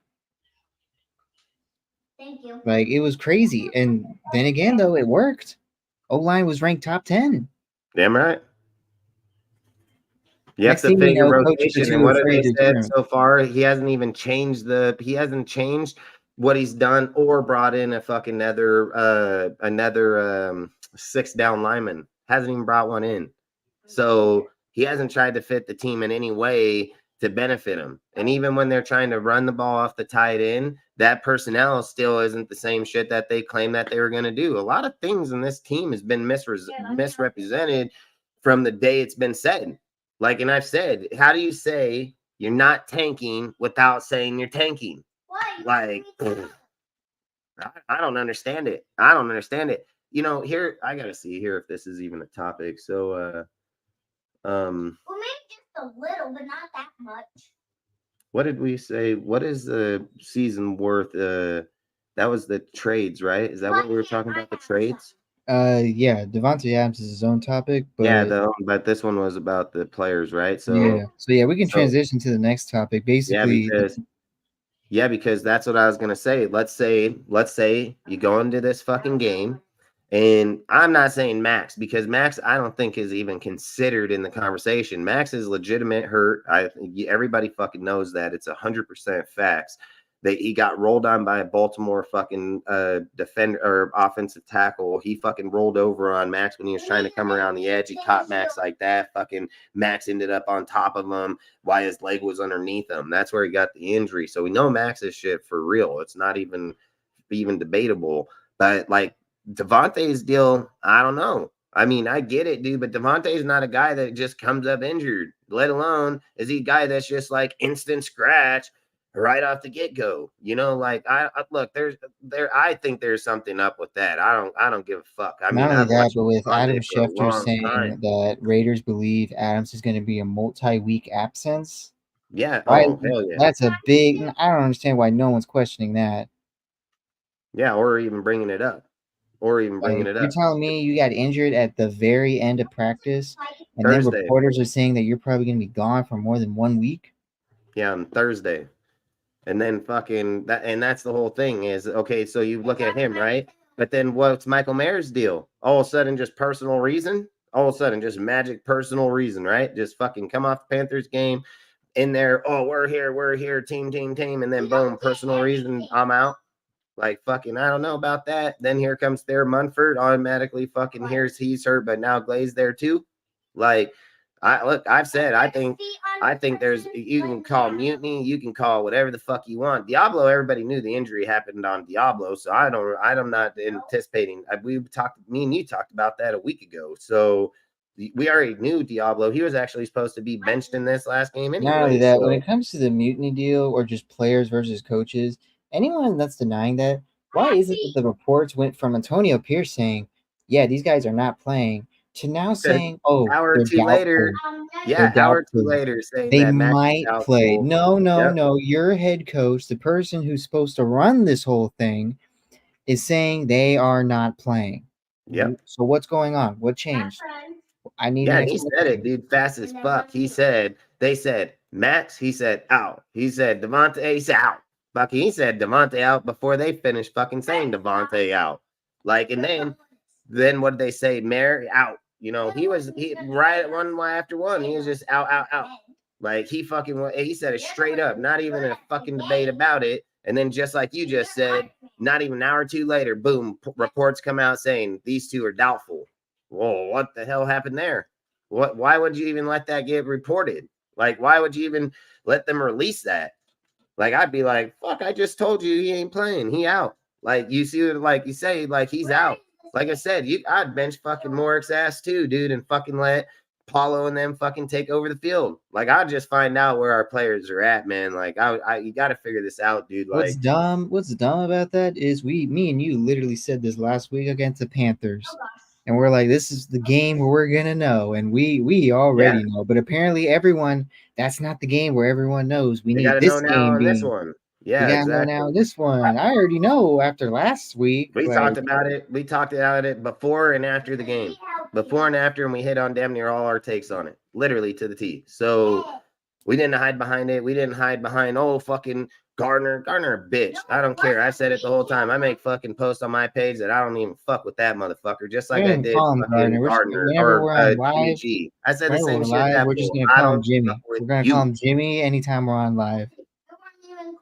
Yeah, I don't even fuck with that dude at all. Not even close. And I've always said I'm gonna represent the Raiders and that who's there, but I don't fucking support that dude. I don't give a fuck. I don't care. They say, oh, if he goes out and he win, you're gonna no the fuck I'm not. I didn't support that fucking guy when he won the Ravens game. I said, yeah, that was bullshit. That was more on the fucking Marvin Lewis than anything. I've said it the whole time, man. Like, Not only that, I don't think a single person credited Gardner. Everyone credited Pierce yelling at Getsy and Maxie and freaking Maxie, parenting yeah. Gardner.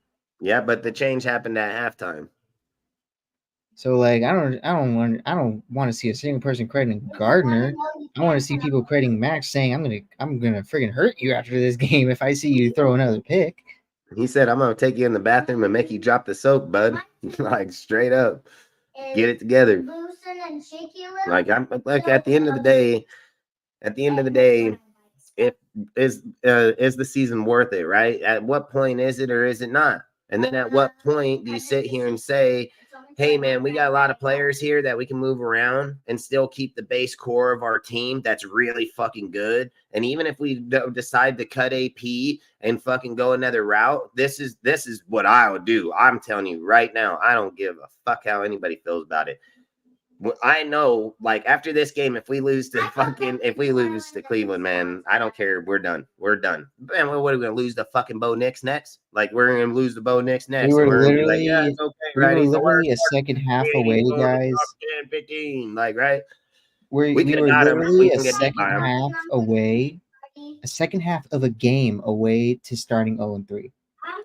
Oh man, if we lose to the Broncos when we've not been nothing but kick the shit out of them Oh, for the I last would 6 fire years, everyone I'd immediately. fire him right there. I don't care what anybody says. I'd fire his ass and tell him, well, your if Josh trip is short-lived McDaniels here. can go like 3-0, 4-0 against them, and you can't beat them, you're fired. I don't care. Hell yeah. I And hope especially when your defense is hope built Mark like you're comes out supposed to be a there defensive and team. says, "Yep, you're fired."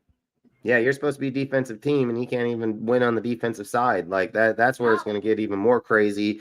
And long story short, like I said, I'd just start packaging up some of these fucking dudes. I'd give big contracts, got to go. Like outside of Max. Max ain't even in the conversation. He's staying. But other guys, they're going to start getting dissipated off this fucking team. Dudes that been here like Diablo and them, he ain't getting re-signed. It's time to move on.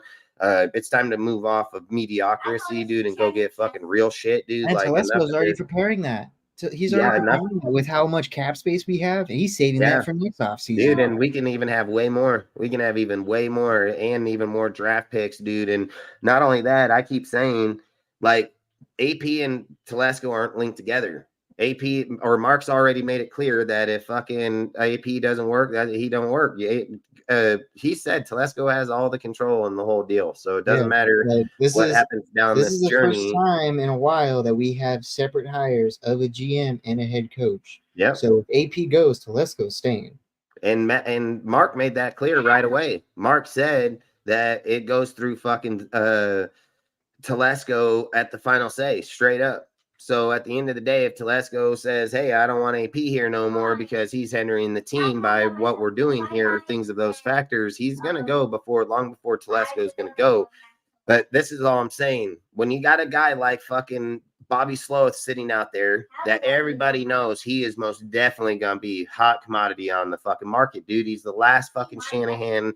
He's going to be the last success of Shanahan's tree, and he's going to be a very good successor. So everything he's done, everything he's been, everywhere he's gone, the guy has been phenomenal. And listen, if we fucked it up on Harbaugh, we fucked it up on numerous. We have to seek this guy to fucking build a quarterback. And if we are already losing, and this guy is over there, and you get a guy like Cam Ward or Ewers, and you got fucking, $70 million fucking dollars, he's going to bring a great staff. He knows Niners staff. He's going to get defensive coordinator, people of those factors. He knows a lot of people that are within that organization. And Kyle Shanahan and all of them have all spoke about when their people go other places, they grant them success. So they're not trying to block them in any means of any way that can help their organizations flower or flower, however you want to say it with them.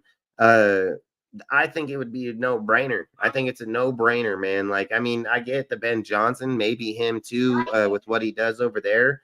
He's very smart. I'm not going to lie. But me, I want fucking Bobby Sloat. I don't give a fuck. You see what he's done with CJ Stroud. If you give him a Cam Ward or fucking Quentin Ewers, dude, from I think that's how you say his name. I don't know if I say it right, but you get him one of those guys, dude, and fucking bring him here with this roster, dude. Like, man, we'll be fucking dangerous. We're gonna be a dangerous team. It's just straight facts, dude. They're gonna throw the ball and they're gonna score points, dude. Like, Gardner is not him. He's not even close to being him. Not even fucking close, dude. So there's no way we can sit here and say, and look, are we keeping Gardner in because he know he sucks? So we're like, we put Aiden in, we're going to win. We don't want to win because last year AP fucking went and won those games when we should have had a quarterback right now. AP went and won those games, dropped us from what, 5th or 6th with the Chargers all the way to fucking 13th. So like I said, that just dicked us big time, helped all them. But maybe they're like, yeah, we ain't doing that twice. Maybe they already know that. Maybe they're like, yeah, we're not putting Aiden in because if Aiden goes in, we're going to win games, and we don't want to win games. You got dudes like, after this draft, I don't know if you got any other quarterbacks until Manning in 4 years. Like, Manning ain't coming out for 4 years. His dad and all them said he going to play at Texas for 4 years. He ain't going nowhere, dude. Like, so he ain't leaving. So if that's our hope, dude, like, I believe, like, if you're just asking me right now, hey, what quarterbacks would you fucking look to go after next year? And the guys out there right now, I would go after fucking Cam Ward first. Like, he'd be my first choice. Quentin Ewers would be second. And fucking Sanders would be my third choice as long as we don't get his dad. Like, if we can get him without his dad, I mean, fuck, I don't want a Lamar Ball situation going on over here, dude. Like, I'm not trying to hire Dion as our head coach. Like, I'll take his kid as the quarterback, dude, but I don't want all that controversy bullshit. I want to win and be done with all the shit. So I'd be very skeptic on Sanders. Like, if I'm just being 100% real, because what luggage are we bringing with that shit? I would take Cam Ward, like, no baggage, no fucking any bullshit we're always known for, or Quentin Ewers, same shit. I'm going one of them two. Like, if it's me, those are my two dudes. And I would fucking most definitely fucking fight to get one of them guys for sure. Because if you fuck the deal on this one, man, we fucked it on the coach. We fucked it on the players. What did I tell you guys 2 years ago? 2 years ago, I said in week 16, fuck, almost 3 years now. In week 16, I said, or 15, what did I say? Hey, if I was the Raiders, man, I'd hit up the fucking the Cardinals, and I tried to make that trade up there and go get Stroud. I told all you motherfuckers that, dude. And then I even said when we didn't do it, I'm like, fuck, I'm disappointed as fucking Ziegler not trying to pull the trigger on that motherfucker. And then report come out later, he won the motherfucker too, just Josh didn't. So, man, and then I even said, I think Bo Nix is going to be a great quarterback in this year's draft. I mean, I know he's going to be. Him and Jaden Daniels are going to probably be the best two quarterbacks in this motherfucker. Next thing we know too, Jaden with Cliff Kingsbury. Statistics and Bo clicking with the fucking Sean Payne. He beat out fucking Baker in his house. Yeah, statistics and schematics say that Jaden and the Washington offense, if they keep at this trend, they're going to be one of the best in the NFL right now. Yeah, facts. So, and them not going after even Adams said out of his own mouth he was disappointed they didn't go after Jaden. Well, Adams, I'm sorry. If we did go after Jaden, we would have traded you. Hell yeah, he would have been. That's the only way he would have got him. He wouldn't have got him without doing that. That's why he said. That's why he also said he hoped that he would have fell to us. So That's for sure, because you're not gonna get a guy like that without him falling to you to begin with, you know. So like I said, you know, I hope we don't screw it up right now, because in my personal opinion, I've always said I believe the Raiders team is built through the offense, man. We're not 1980s football no more, dude. In those days, you were able to clothesline motherfuckers. Like, you were able to hurt dudes. Like, you can't play that type of football no In more. those days, people didn't know Our a offense has concussion been what it's existed. been known for. In those days, people didn't know a concussion existed. Yeah, exactly. Dude's like, hey, I can't see straight. And then he got Adam Sandler. You can do it. You can do it. Like, that's all I say is like, when you look at those type of things, the errors are two different errors. Our success errors are through the air. Like, that's our success, dude. We got to stay to it. And that's why I said, if it was me, I'm doubling down. Let's ask Tom Brady what he would think about Bobby Slowick. That's what I'd ask Tom. You're a fucking quarterback guy. What do you think about him, bro? He gonna be like, probably great hire. Probably great hire, comes from great franchise. He gonna probably be all over it. Like, I'd most definitely ask him. I'd confront and ask him 100%, because like I said, why are we keep doing, look, our best success was with Gruden. If let's be real, if Josh McDaniels didn't get rid of Derek Carr again, offense guy again, him getting rid of Carr screwed his whole career. Like that. See, it's stupid shit like that. Jack Del Rio fucked his career by getting rid of Todd Musgrave. Josh McDaniels fucked his career by getting rid of Derek fucking Carr. Like, it's just straight facts, dude. John Gruden, he got fucked by the NFL. Like, that's just all how that ended. John Gruden had this team shit hot, ready to go. Don't you remember we kicked Baltimore's ass right up in our motherfucking house right on opening day? Fuck, thank you. What? Like, that whole team was shit hot, ready to go. Fucking Ruggs was killing it. Ruggs was killing it. He probably was going to be the best receiver that year. Ruggs was going to murder people. That guy was going to take the storm, man. Take the league by storm. And then what happened? John Gruden goes away. Fucking Rich Bisaccia steps in. The good guy. Damon Arnett fucking becomes some fucking weirdo motherfucker. Then you got fucking Ruggs, kill motherfucker. The whole team falls apart under the good guy.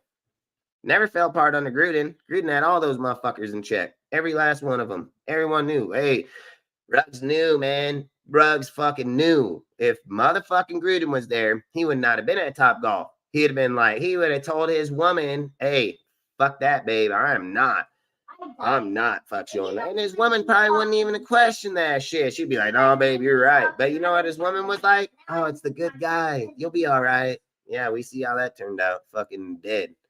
Fucking in prison. Team fell apart. Everything fell apart. Then we started changing up people. Mark's a bitch. He don't stand on anything. He fucking sold John Gruden right under the bus, dude, without even blinking. I would have laughed at fucking Goodell and told him, fuck you, I ain't firing him. You said yourself you're not going to penalize him, and I'm not either. Like, I would have laughed at him. He'd have been like, and then he asked him if he can borrow some money. He'd been like, it's my team, not yours. Like, fucking Mark's a bitch, dude, when it comes to a lot of things. He don't stand on shit. Why is he stand on this one?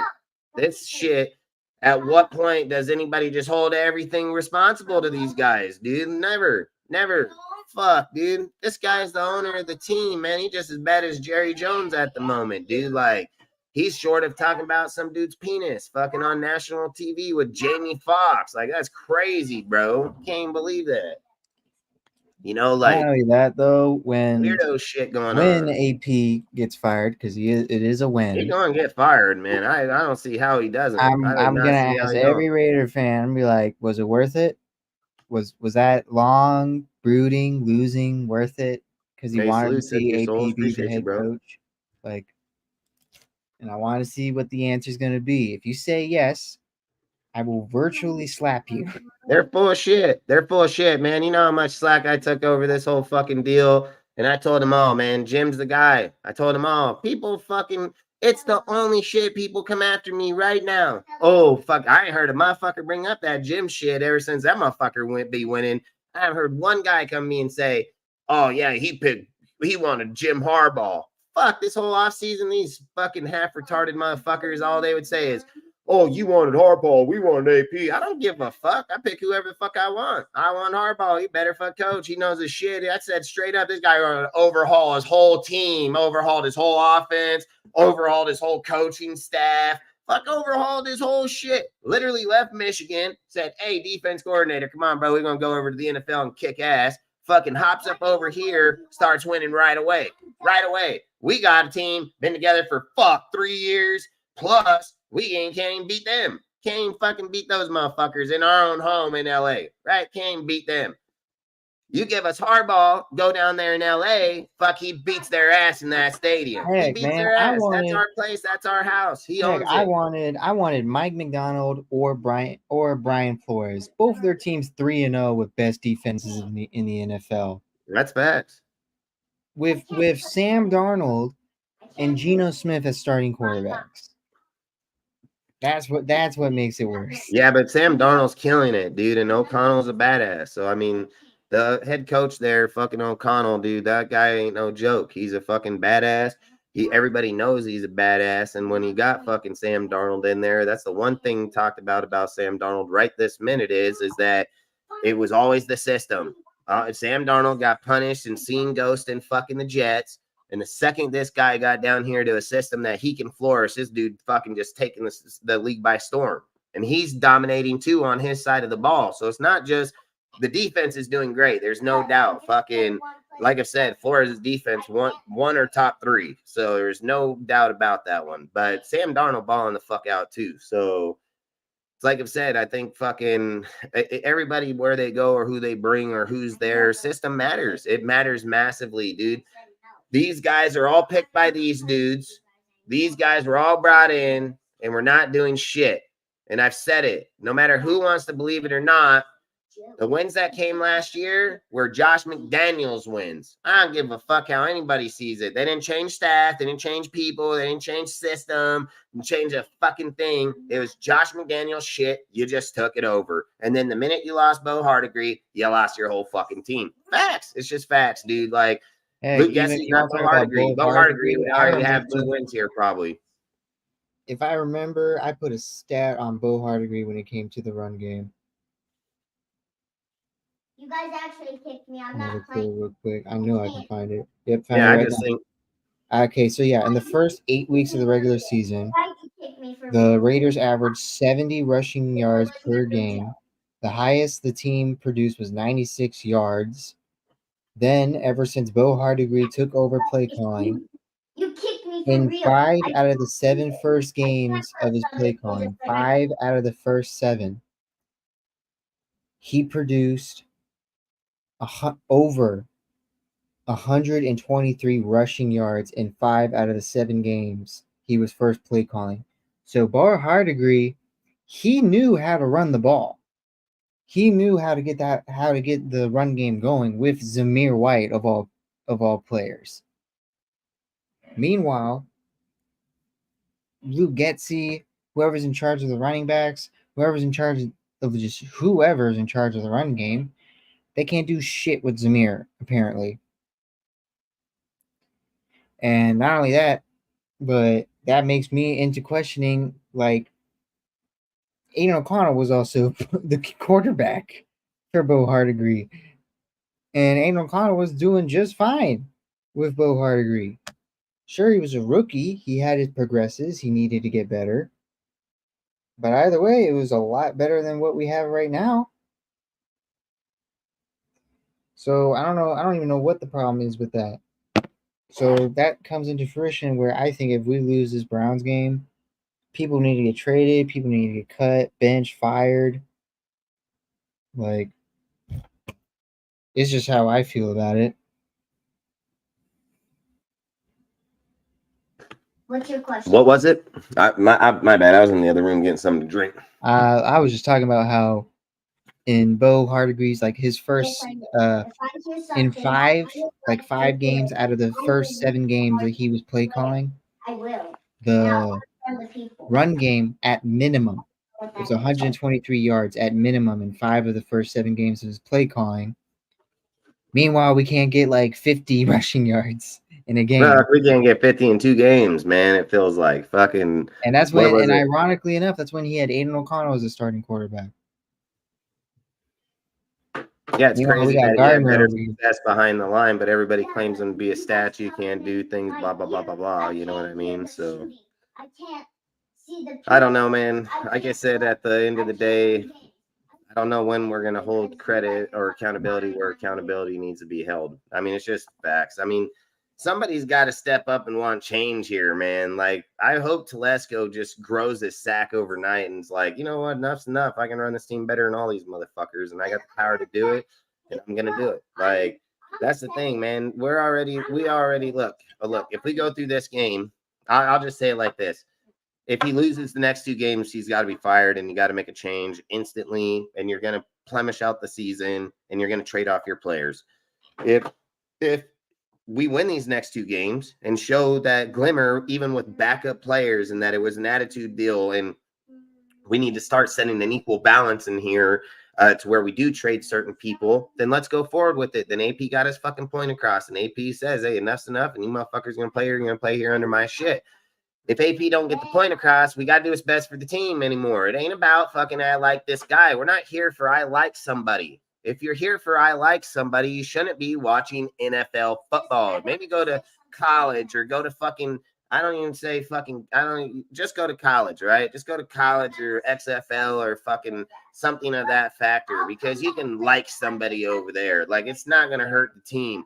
You liking a fucking guy here hurts our whole entire lives. Like, it hurts my life, dude. Like, I'm not going to see our team be any better in the next fucking 10 years. I'm going to be 50 fucking years old. So what good's that do me? That doesn't do me shit. Like, fucking be 50, then be 60, probably going to be fucking dying. So what the hell? Like, that don't do no fucking good for none of us. Like, we need that shit now. We need that shit now. We need to flip this shit upside down now. Like, not fucking in 5 years. Not here, hell, let's fire the fucking team, but let's keep AP and then give him his guy. Fucking, what the fuck are you talking about? He just got his guy. He didn't get his quarterback. That's his fucking problem. He had all the draft capital in the world. Go get his quarterback. He didn't do it. They didn't even try. Didn't even jump over one fucking guy.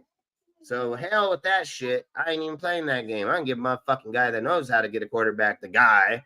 That's who I'm going to do. So the end of the day, is the season worth it? Well, no, in 2 games. Like, I know now. But you never know. They always say miracles. Like, whatever. I don't need no more. I knew last week. Fuck. I knew fucking in the beginning of the season. Fuck. I already talked about it 100 times. So, long story short, I already know. We'll know in 2 more games. Do we make a change? Do we not? And go from there, man. But I think if we do, it needs to be, it don't need to be little changes. It needs to be massive. It needs to be so massive that motherfucking NFL is like, whoa, what the fuck? And then the reason why is because you're going to move so many fucking people that are going to easy up contract money easily, which we can. A lot of these contracts are very easy to move because Ziegler knew what he was doing when he made those contracts. Very smart fucking man. Then you just play your backups, dude. And at that point, what if you go out and win with your backups and you're like, hey, we got really good players here. And if not, you're going, hey, we're getting rid of all these motherfuckers and starting all over. So I think John Gruden's shit worked. I know it worked. I think it was very successful. Base of our whole core lasted here for multiple years under John Gruden. Every fucking success we had was under him. So I agree. I would just start it back again and go that route. I mean, I'm down for a dude like Bobby Slowick or fucking Ben Johnson. If somebody of those 2 calibers are coming here and starting over with their quarterback, with our team's still young enough offensively if he gets his quarterback. And then not only that, the way statistics and shit has been going, we're going to be able to trade not only players to be able to get a quarterback, but we're also going to have a pick to be able to probably get a receiver to match up with that quarterback. So like I've said, that's just been the trend that's been going on with basically success within the NFL is drafting quarterback and drafting a receiver to go along with that quarterback. So like I said, I think with all the people we have here, we can most definitely start it over. And not only that, we have enough money that we can go into free agency and get real people. So if we're sitting here saying, hey, at week 8, we want to go to the trade deadline, trade away people and build our team that way, that's dumb. That's so dumb. That's not even what the purpose of that shit's for.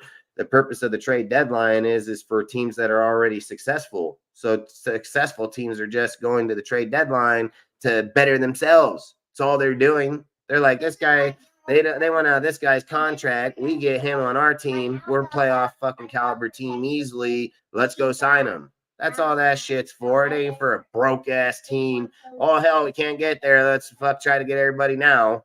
Well, yeah, okay, fucking, that's dumb. It's hella dumb. So I'd be done right there. I mean, I'm done. I mean, I'd be done. So that's just my opinion. So Yeah, it just. I probably don't really get on Fortnite. I just hate it that I feel like we just need to lose to just get this over with, and I really don't care how people will feel about it. I felt the same way about the Panthers game. Panthers game happened. I laughed it off.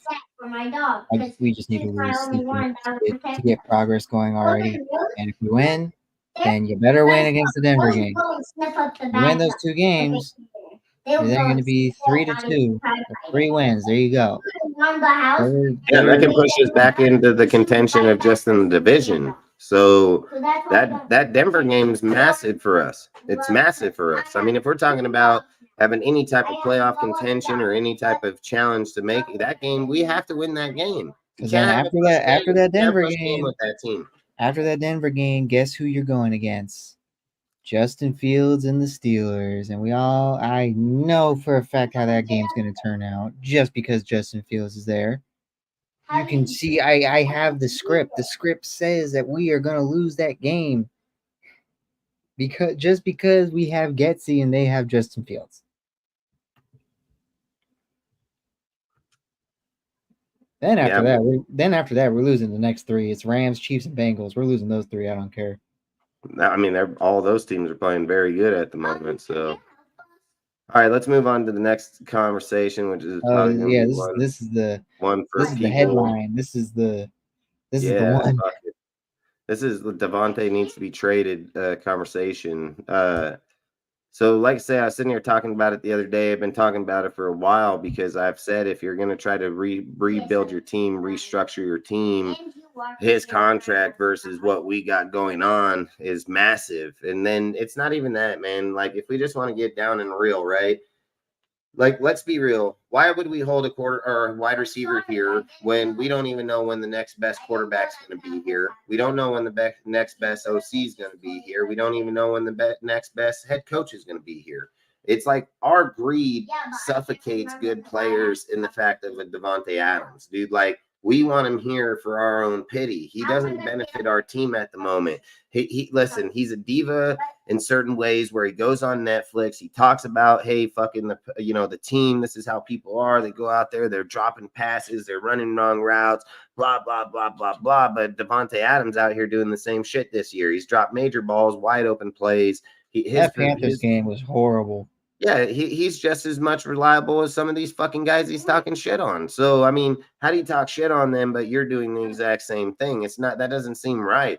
Then you sit here and say, okay, let's go to the next deal. His contract, $44 fucking million for the next 2 years, dude. And then what? You want to restructure it? I don't know if restructuring it's even a smart decision, because if you restructure his contract, dude, you're only obligating yourself to multiple more years with them, dude. So then it's not just that 1 year. With our receiving core, it's not just that 1 year where it's $44 million. It's the next year too. Exactly. And then let's just say this. Let's just say this for shits and giggles. You know, let's say that Davante's energy and all this leadership and all this shit is coming out, which is probably all right for him. Like, nobody's arguing or debating like what he's doing there, if it's right or not, because that's who he is. It's natural for him to do it. But let's say that they take him out of the equation for the next few weeks. He's not at the fucking games. And let's say that they get a whole entire different vibe from their offense now. Whole different deal, because maybe they're not stressed that the fucking Hall of Fame fucking receiver over here keeps bashing them and what they're doing. So maybe they get to free up now and run who they are. And like I've said, I believe a lot of this benching has a lot to do with a lot of critical people at this moment. Davante Adams being one of them, because multiple people are going to want Davante Adams. It's just fucking facts, dude. They will trade him, and any person that thinks he is not, any person that thinks that he would not demand a first-round pick is fucking batshit crazy. He's going to get a first-round pick, 100%, dude. The guy is still a 1,000-yard receiver. He's very Man, productive. He's one of the best in the Jets are NFL. still calling us and still offering a first for him. They want Adams for Rodgers, man. Facts. And that's all I'm saying is we can most definitely pull the draft capital to get that first round pick for him. We can free him up. What was it? 17 million. If we get him off this year, we free that up. Then it becomes somebody else's problem. Odds are the second that they trade him, he's going to have a restructured contract. 44 million goes away. Everybody's fucking good to go. So I just feel like it's 100% talkable deal that we most definitely need to see how these next few games go. I brought up Michael Mayer shit. I said right away, hey, Michael Mayer need to be traded right away, dude. I said the way Brock Bowers played in that first game, I said it right then. Hey, we need to fucking trade Michael Mayer, dude. Like, we do not need to hold this guy. We do not need to keep him here. We're going to suffocate the production of fucking Bowers, dude. I said that 2 tight end bullshit don't work, dude. We're not Josh McDaniels. Josh McDaniels was successful, and Charlie Weiss and all those guys were successful in that shit. We are not them. So I don't even know why the fuck we're even trying to talk about that shit. We What's are the even fucking weirder Raiders. about the We are the personnel? motherfucking Raiders. We spread the field, man. We are not trying this 2 tight end bullshit. Throw the fucking ball. Let's go. Let's get the fucking What's ball even down. weirder about the 2 tight end thing? They're not even playing it. Like, this is where I'm joining the Mayer trade now. When I saw the stat that said that the Raiders, despite us being told that we're going to run the 12 personnel, we were told this. The Raiders in their first 3 weeks have been playing the 12 personnel 17% of the time. They played the 11 personnel over 3/4 of the time. So what is the point of us having Mayer and Bowers here at the same time? Facts. I've said it the whole entire time. I've been speaking on that shit from day one, dude. Like, these type of shit don't work. It doesn't work, dude. It's been a very long time. If I was Mayer, I wouldn't blame him a little bit, because I'd be pissed too. I'd be like, because last year, if I, in Mayer's perspective, hey, I was named Baby Gronk. I was named all this type of shit. People said I'm have potential, breakout second year. I'm gonna break out my second year. Next thing you know, I see Bowers get drafted. I got my replacement in my second year. Like, that's basically what happened to Foster. Foster, Baby Gronk, had a great first run. I'm glad they just brought him up. Breakout second year. Next thing you know, they sign Waller. Foster Moreau's had better production than Michael Mayer's ever had here, period. Foster Moreau had better production in year 1 than Michael Mayer had ever. Never. He ain't even on this motherfucker's level. He's not even on Foster's level. Foster Moreau had 7 fucking touchdowns in year 1 with Derek Hall. So, hey, Michael Mayer ain't done shit. 1 touchdown. Ooh, fucking watch out. Fuck, I'm good on that. I don't give a fuck, dude. I don't even know where that whole Michael Mayer shit came along. For me, I've said it the whole time. I'll ship him, get the draft capital out of him right this second, and better our team. That's what I'll do, dude. We have plenty of personnel players. Brian can go chip block the same way as fucking Michael Mayer. And I guarantee that's what they're going to find out right now. The personal shit. Yeah, I bet your personal shit is your replacement's on the field, and we're not going to take away fucking reps from him. That's what we're not going to do.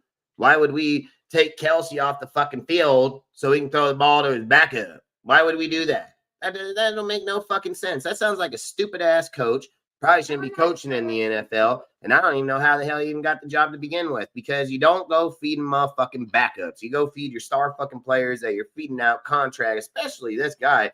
You are going to sign him, and he's going to be a Hall of Famer. And that's how that conversation is going to go. So you already know you invested in him, and you're going to pay him a lot of fucking money. You know that already. Fucking 3 games in the NFL.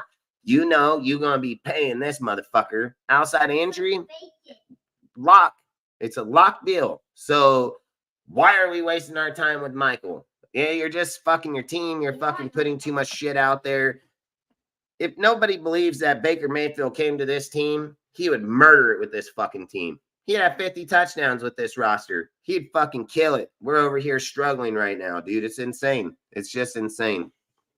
I'm pissed we didn't even try to go after Baker. Like, you look at what Baker's doing over there, man, and fucking, I'm beyond pissed. It's not even funny, dude. We got a shit hot fucking team here, We could have went after a dude like him and guaranteed him his money, and we fucking just let him walk, dude. We don't even go after nobody. I don't even care about Kurt. Fuck, I said I wouldn't even search Kurt. Man, took your soul. Primetime games. Took your soul. I love the common idea, but the thing is, we got young receivers that we can get a rookie to work. I mean, Trey Tucker's still a young guy that he can work with. Jacoby, he's still young. Tyreek McAllister is young. We still got a ton of. I mean, Brock Bowers is basically playing receiver at this point. The dude's probably like what, 22 years old. Like we got young guys receiver on our team. That we can draft a rookie quarterback and he'll be a combo and flourish with them. Like we could have gotten any quarterback in this draft if we just didn't hinder. I don't know. I hope they're thinking about it. I hope that when they pass on those quarterbacks, they thought about, hey, but are we going to keep Adams?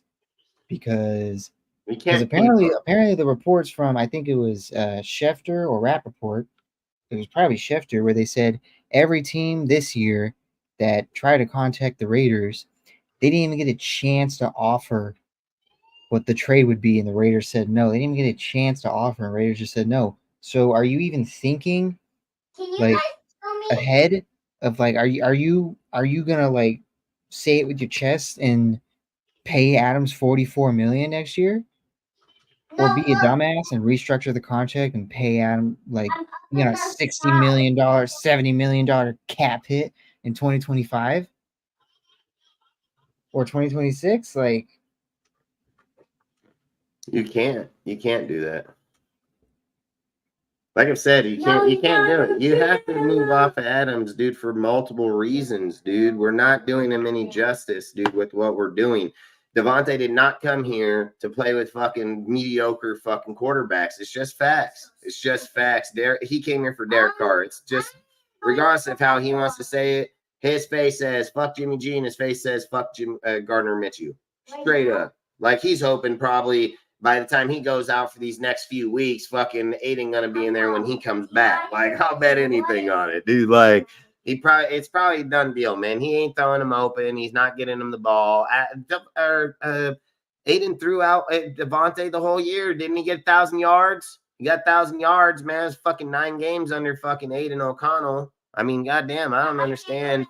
I don't even understand how we're even sitting here having these deals about it, dude. Like, I feel like at the end of the day, I like Davante a lot, dude. He's a good player. And if you're not going to put Aiden in there to go let him fucking flourish, dude, and let's make sure he does get his wins and does get his shit, then trade the guy. And why are we waiting on? What are we waiting for? Just some magical miracle fucking thing to happen? It's not going to happen, man. What says this is basically you already fucking with Aiden.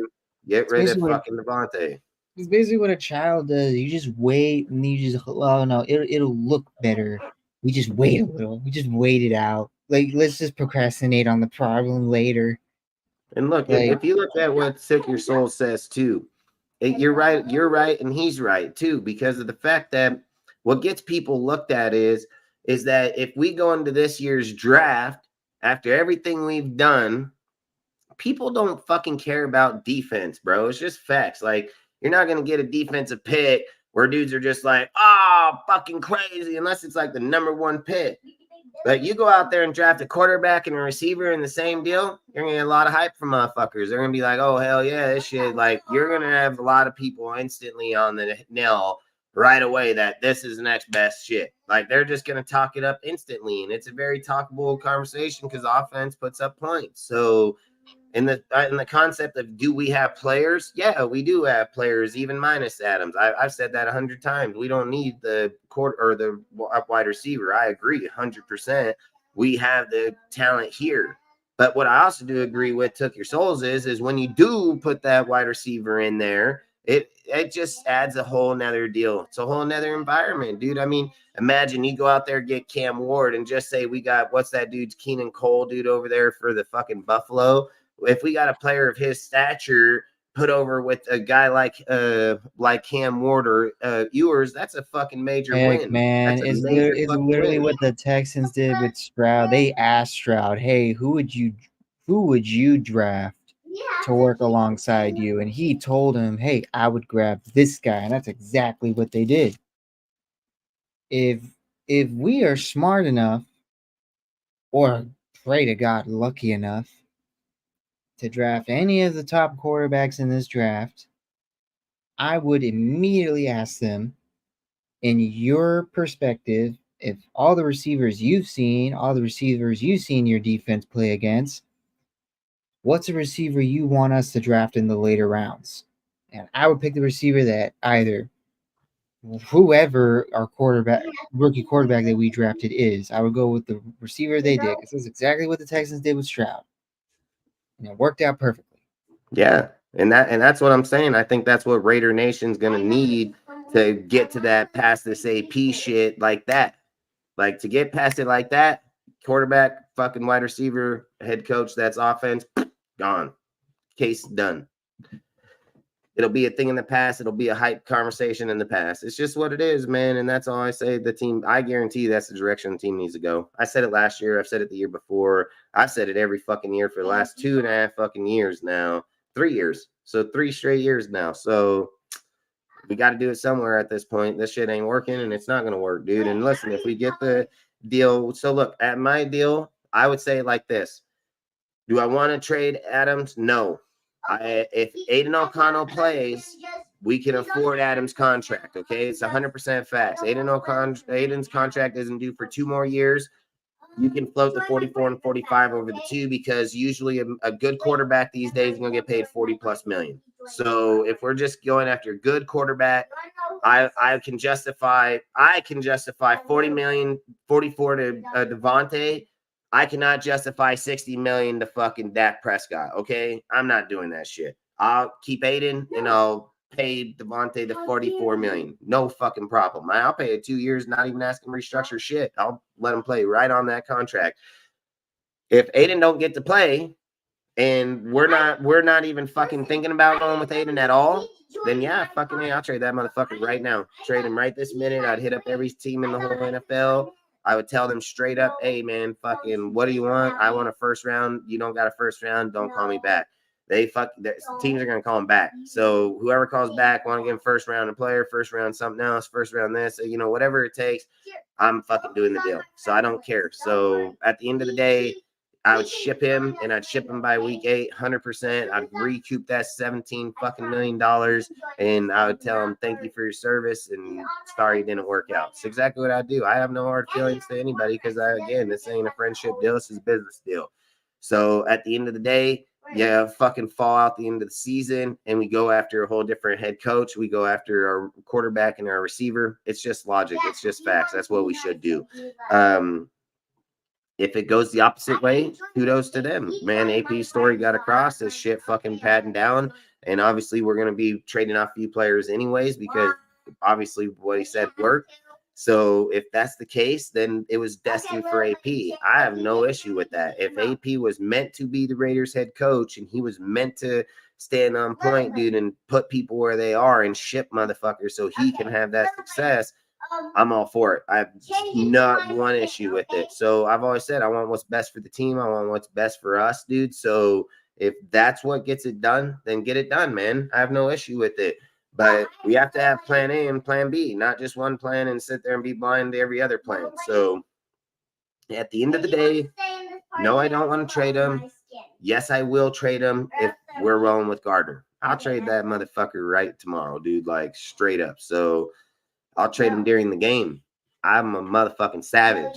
I don't give a fuck. I'd wait till half the game's gone on in the morning, where most of the games are being played, and I'd be like, oh, your team sucks. Imagine if you had Davante. That's what I'd tell him. Then I'd be like, imagine if I had your first. Imagine you'll probably be going to playoff, and I'll be getting your pick. That's what I'll tell him. So those are the conversations I'll be having. So I'll tell you straight the fuck up, dude. So I don't care. We can't win with Jacoby Mayer and fucking Tucker and fucking McAllister and all these other guys. We're not gonna win anyway. So I don't even know what the hell we're doing. So Bowers, fucking Mayer, good Lord. Should we just call up the whole NFL, get Gronk out of retirement, all this shit? Can't do that. Hey, salute, frickin' Red. Appreciate you, bro. Frickin' dude from Dubai over there. Frickin' dude's pretty awesome. Always in our frickin' Discord, putting up videos, watching the games, everything. Salute, bro. Appreciate you, man. But that's all I say is we got to stand on point, and we need to make these decisions very fast over the next 2 games. I'm telling you right now, the Broncos game is the 100% defining factor for me. I will laugh at everybody in their fucking face, dude, and I don't care who the fuck they are, or who their content or what. I'll be like, you guys are fucking morons. I said it the whole time, and now we're gonna fucking go out here and lose to the Browns and the Broncos. Nuh-uh. No fucking we are not. So that'll be game over for me, like straight up. So I don't care. So there would not be nothing else said after this team, dude. And I hope if Mark walked down and said on fucking, so what date is that? What's the date? When did he fire fucking Josh on? He fired him on Halloween, huh? Yeah, he fired him right after the Lions game, Halloween. Gave him a text message saying, "Hey, come to my office real quick while you're trick or treating." Yeah, fucking Halloween. So this guy's tables are running quick. So, oh man, hey, we might fire freaking AP on Halloween. I know. I was just thinking that, dude. Or the week before. Or the week before Halloween. So, heck, and if Mark's giving a benefit of the doubt, we'll fire him on Thanksgiving. Oh man, if we can't go that long, dude. Yeah, Like, all right, Halloween it is. Yeah, we can't do that, man. That just show our organization's trash, dude. Once and for all. I mean, if I was Tom Brady, I'd tell him I don't even fucking don't fucking sell me your team, motherfucker. Like, no, hell no. I mean, then we're just a joke. Like, we're just a joke, dude. We're not even real fucking team no more. We turned into the Cleveland Browns in the fucking 2000s. Like, holy shit, dude. Like, I'm cool on that shit. I am not fucking going down that trail. Nuh-uh. Not me. No fucking A. I already did it once, dude. Like, if you're telling me I'm gonna go for another 20 fucking years on that bullshit, no, I will not, man. Like, fucking be nuts.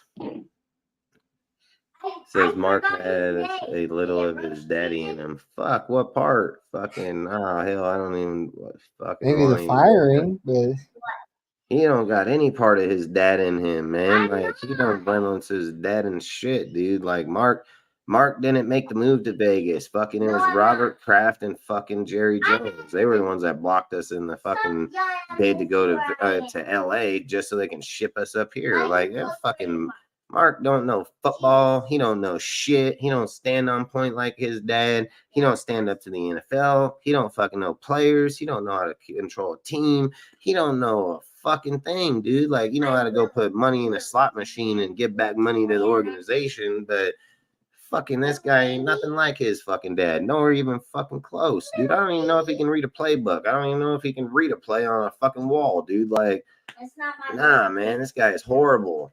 Fucking Mark needs to sell the fucking team to John Gruden, dude. Like, that's what he needs to do. He needs to sell the team to John Gruden, man. John Gruden owned this fucking team. We going to Super Bowl, dude. Like, we're going to Super Bowl real fast. Like, John Gruden owned this team. We're fucking going to win. Like, it's just straight fucking facts, dude. Mark owning the team, we are fucking sucked, dude. Like, straight up. Like, oh, fucking heart hurts just thinking about this fucking guy. Like, this guy is horrible, dude. Like, he ain't fucking do shit. I hate that fucking dude.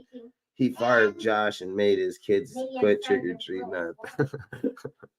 All right, I give him that. I mean, fucking, hey, that's what his dad would have did. Okay, I won't lie about that one. So that'll probably be the only fucking thing. But he didn't have a choice. Like, Mark didn't have a choice. That fool was getting embarrassed everywhere he was going, man. He didn't have a choice. So for me, man, I feel like that guy, he's the epitome to us, man. Like, he's the epitome.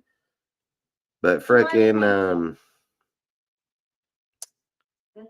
I mean, fuck, what's Tom Brady even gonna do? Like, these are all the things I keep questioning. Is like, you sell 10%, right? It's a huge deal about Tom Brady, the conversation, right?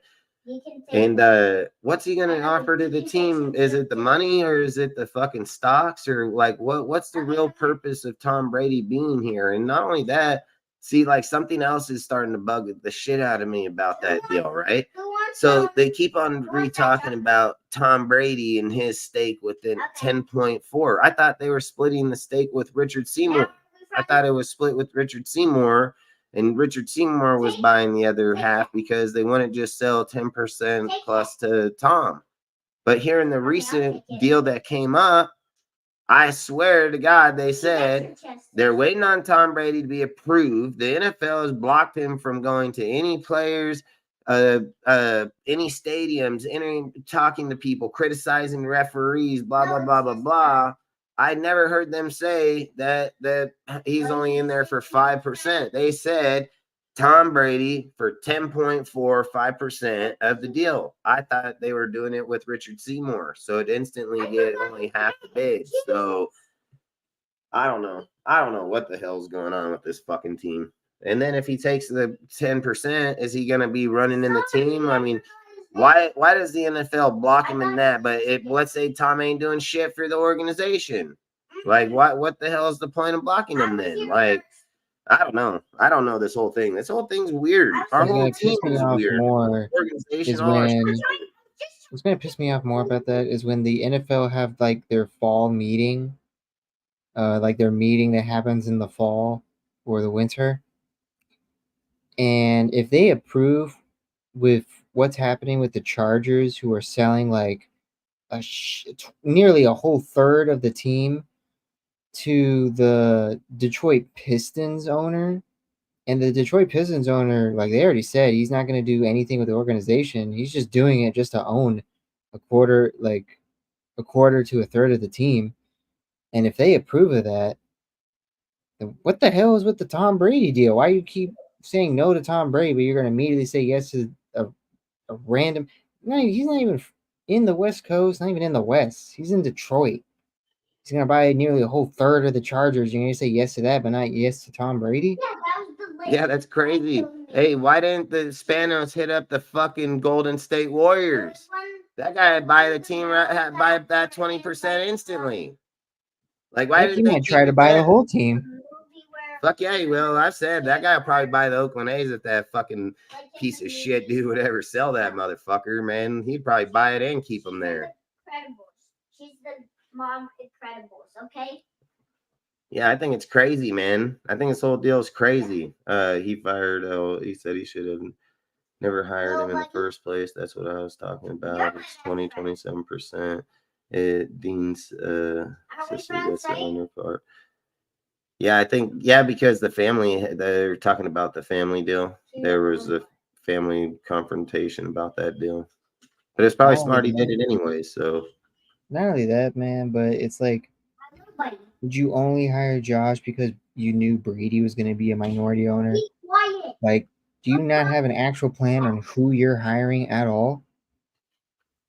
Yeah, and then you're telling me, let's say this, like, I'm over here advocating for Bobby Slowick because that's like who I would want to go with.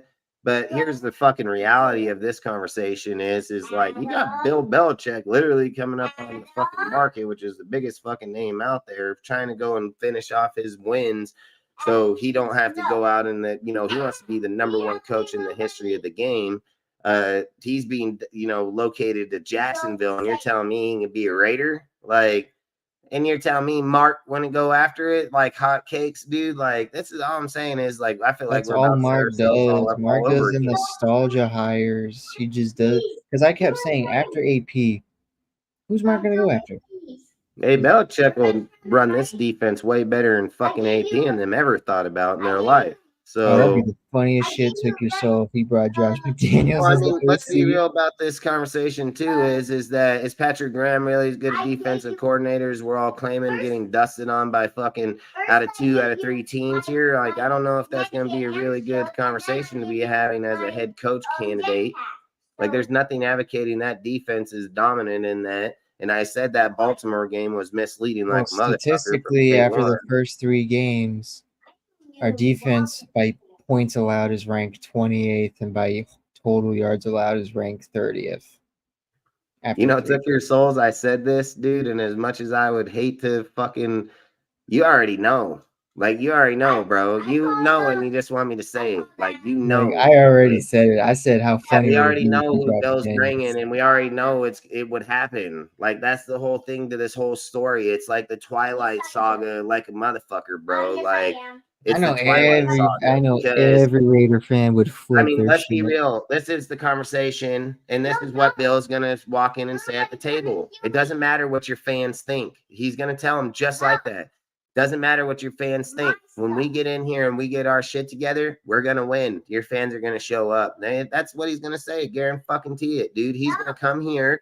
He's gonna say, I can take this defense and make it top 3 right now. With the team you have here, we're kicking Jack Jones off the team. You bet your ass he'll shit can that kid, but he's gonna tell him, like, we're gonna kick him. He knows with Max and some of these players, he got a great team right here. Mork will fucking play the best football he's ever played in his life, dude, under Bill Belichick. It ain't even fucking close. Paulo probably played next best football of his career ever. You're looking at linebackers, dude, like fucking Mari Burney, dude. That's a fast motherfucker in games. That plays perfectly into Bill Belichick's fucking system. He already has the core players here. Tyree Wilson, I bet, would be moved to DT just like he would own it on the inside, dude. Like, that's who Bill knows how to play players, dude. So Malcolm Kuntz will be back and healthy. He's going to play him outside with fucking Deal. He'll have Christian Wilkins under contract. Bill will make this team top 5 instantly in the defense, and everybody knows that shit. It's not if, it'll be when, because Bill has that success with defense his whole entire career.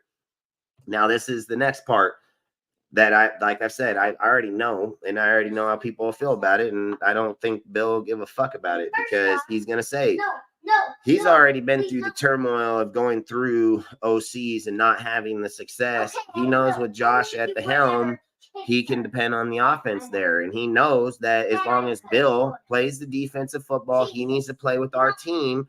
He's already won 6 Super Bowls with this guy on the roster, 5 with him in the OC. So, like I said, I already know who it's going to be. There's not a doubt, and I know damn well he's going to convince Mark Davis of it, and he can do it. I know it, man. And the thing is like, is that the route you want to go? Like, hell, I don't want to. I would take Bobby Slowick. I've said it. I would go Bobby Slowick, let him bring his people. It's a Niners deal. They got great success with whatever. They're all linked in the same damn thing that eventually Niners defense, Patriots defense, same goddamn shit. So I don't have an issue if we went Bobby Slowick and went that route. But the reality of the conversation is at the end of the day, when Marcus knows he's in deep shit now, he knows he's in deep shit. Like, he knows it. Like, he knows if this shit backfires on him, he's fucking on hot water himself.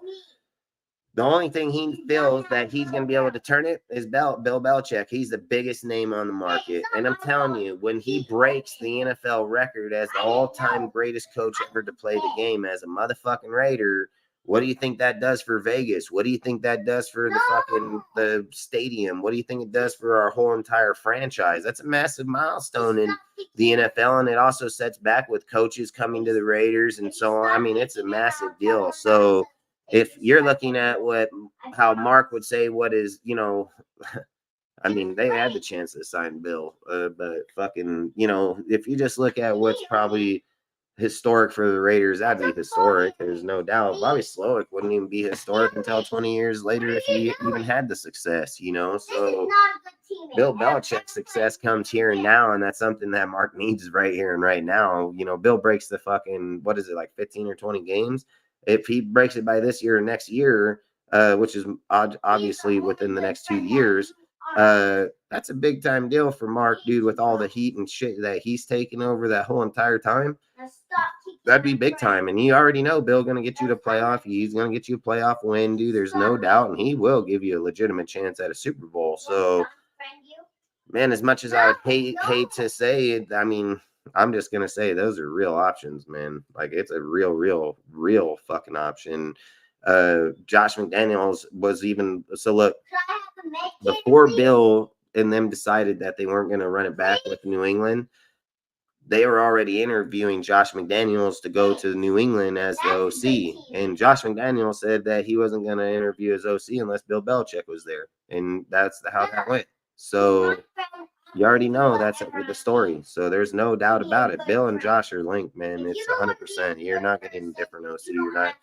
You're not getting nothing. It's their shit or no shit. So that's just how that shit goes. So I don't know if it's what's best for us. I don't know if that's what's best for us. I think what's best for us, if I'm just going to be in my personal opinion, like in my feelings, you know, like I'm just going to say Bobby Slowick, get a quarterback, spend 2 years developing them, get the line, get the team, spend your draft picks that way, get some logic thinkers in here that are young and going towards the direction of the future right now, which is that Kyle Shanahan, Sean McVay, Andy Reid type tree. All of them have great success. One has one without a no-name quarterback. One has one with a named quarterback, and the other one made his quarterback into one of the best in the NFL. So the link tree is flawless. There's nothing that tells that link tree doesn't have no success. See, it's not a Bill Belichick link tree where if this guy's not in it, it don't succeed. Every motherfucking guy in that link tree. What you got? Fucking Morris, dude. You have fucking where's Morris? He's over there at the fucking Falcons. Then you have fucking dude over there at the Texans. Fucking then you got the OC at the Texans. You got all these dudes all over the place over there that are all high caliber people that are all doing big fucking things right now from that one link tree. So I'm all about getting Bobby Slowick, dude. I don't care. I'd go all in with him, and I'll take the next 10 years and lose him if that's the case, because I have complete confidence in that dude. Bill, I just think it's such a controversial deal. You think fucking Josh's shit was holy shit, dude. You're telling me you're gonna bring Bill and Josh back here? Oh my God! Oh hell, they'll try to burn the building down. Like, I really feel that way. So, but you already know there'll be dudes instantly like, that's the greatest hire ever that's ever happened there, you know. So I think that's what it's so Raider Nation's so conflicted. It's just not even funny, man. But long story short, that's how I feel. You have anything you want to add on it, or get to the last topic? We can get to the last topic. All right, so our last topic of the night, man, Raiders versus Browns prediction. So I'll let you go on how you feel about this and go from there. Listen, I think a lot. I we're can't gonna lose. more of this. If I could get a score prediction down. If I can get a score prediction, I'm going to say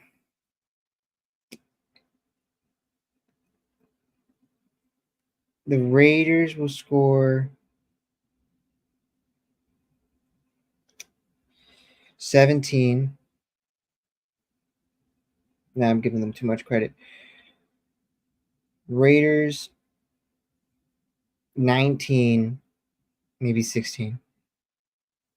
Browns 27. 16-27. Watson will go off with Cooper and Judy and more. Offense is going to be the offense. They might surprise me. I'll watch. They're just going to score 24 points at least.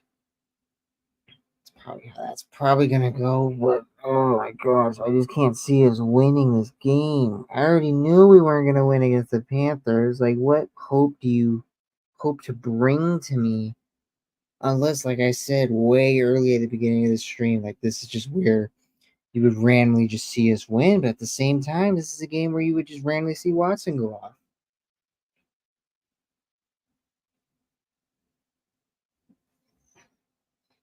I'm going to call it. Yep, I'm going to call it. Raiders 16, Browns 27. We'll win the Denver game. That's how I see it. Damn, you think we're going to win the Denver game? I think that's some stupid shit that they're going to pull. Can we play something else, please? Man, Bo went and beat Tampa. It was in their house, wasn't it? Closer. It was in their house, yeah. Closer. Please. What's a fucking team? Play this one time. Good team at the moment. Just wait. It's not even me just being like, yeah, we're better than them. It's just me just being like, this is just the random scenario that we always do. It's just a Win pattern. the games that we shouldn't and lose the ones we should win. Yeah, it's just a pattern recognition at this point. Salute, Rudy. Yeah, I have Raiders losing 16-27. What do you got? That came before in my life. I want to play it a few times. No, a few. Fuck, you said 16?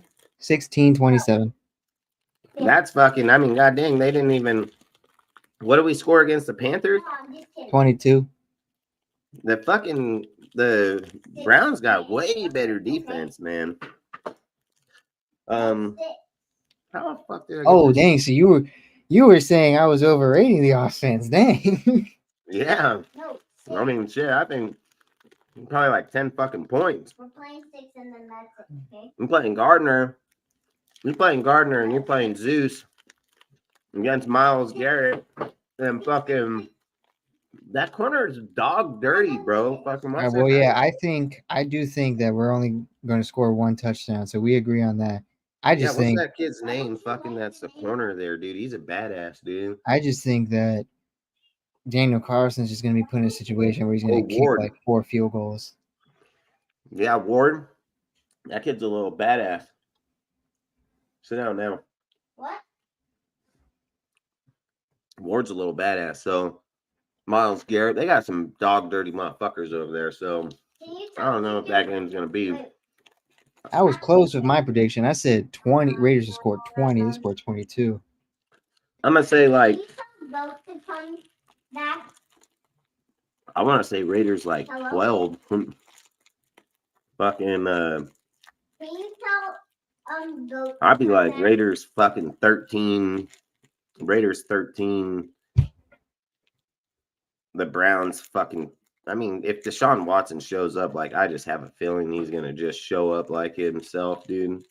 You put 13 fucking. That's what I'm already thinking Watson's going to have 3 touchdowns. I mean, I'm not gonna lie, dude. If you have We're playing this 6 times. I got Deshaun Watson in there, and he shows up here, gets his masseuse fucking shit popping before the game, and he comes out here and throws down 24 fucking points. Like I can see him throwing down 24 easy. I saw him 27. I can see the first half. half. What did you say? Say again? What was your score again? I said 16-27. But Yeah, I'll say 17 fucking 13 7 or 27 13 27 10. Yeah, they might score more because I said Panthers will win 24-20. I was close with the Raiders score, but Panthers scored 36.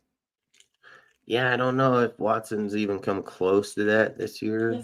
I don't think he has. Yeah, let me check. I'm at 6. Browns. Nope, 6. So Browns haven't scored more than. Oh yeah, this is the game where they're gonna go crazy. Browns haven't scored more than 18 points in the first 3 weeks.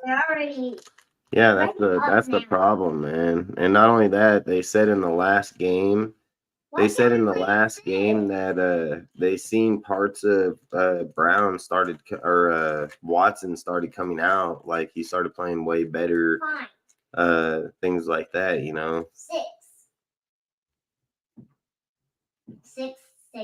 Yeah, this is What was theirs? 21-15. You can't go back to lobby. Yeah, they lost the Giants 21-15. Yeah, 33-17 against the Cowboys, 27-12 against the Vikings. Why? So they went against 2 pretty good teams right off the get-go. 6. Then the Giants, I think, shit. So I don't know how I'm viewing that game right there. But I mean, fucking, what's his name is better than fucking Gardner, the quarterback for there, Daniel Jones. Their quarterback better than Gardner. So, man, now I don't want to say 27 fucking 13. They've only put up 15 or 17 points. Yeah, I don't care. I'm sticking with what I'm saying. I think they're going to put up 24 freaking. I think we put up fucking 10, 13 points, dude. Then I'm gonna feel like shit, dude, when we go out there and put up like fucking 30 and they only put up 10. I'll be like, motherfucker. Let me think about this for a minute. So we're depleted pretty good, but at the same time, I've said I think it favors us offensively. The only part I think don't favor us is the fucking. Don't say that word. The one that don't favor us is the Gardner. It's Gardner that don't favor us, man. So Gardner don't favor us. So Hello?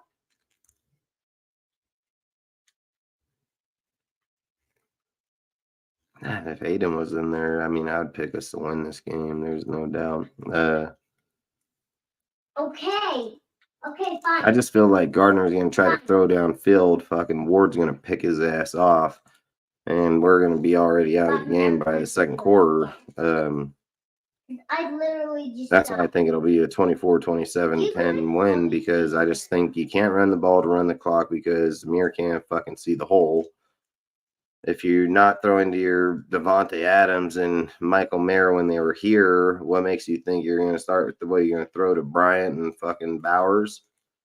Or is your mindset to just throw the ball to Bowers 10 times? Then you think, okay, that wouldn't be logic. You'd want to be like 5 or 7 to Bowers. You want to most definitely throw the ball to Jacoby Myers. But then people are going to expect that because Adams isn't there. So then you're going to be obligated to go to Tucker. And then Tucker's drop balls, been things. So you're hoping that when you're throwing them fucking those routes, it's all deep routes, because that's the only success he's had. But then Gardner ain't had no success in the red zone. So, man, like I said, I would fucking say 10. I'm saying 10 if Gardner's in there. I don't give a fuck. 10, 13 points, man. He'll get 1 touchdown. He's only got a touchdown a game so far, so fucking is what it is. What's he say? Raiders 13, Browns 20. If Minshew is a quarterback, Aiden gets it in at the halftime and the score is close. Raiders 21-20. Fuck, I wouldn't doubt that, but I think Aiden would put up 2 touchdowns, so it'd be 27-28. And I think man, if I could factor in an Aiden O'Connell, I would say first half Gardner Minshew versus Browns, I would say 6-17. Then put Aiden O'Connell in there in the second half. I would say. Please don't go. I would say 23. No, I say 23 or 26 to 30. We'd still lose, but Gardner would put up like over 20 to 23 points in that game.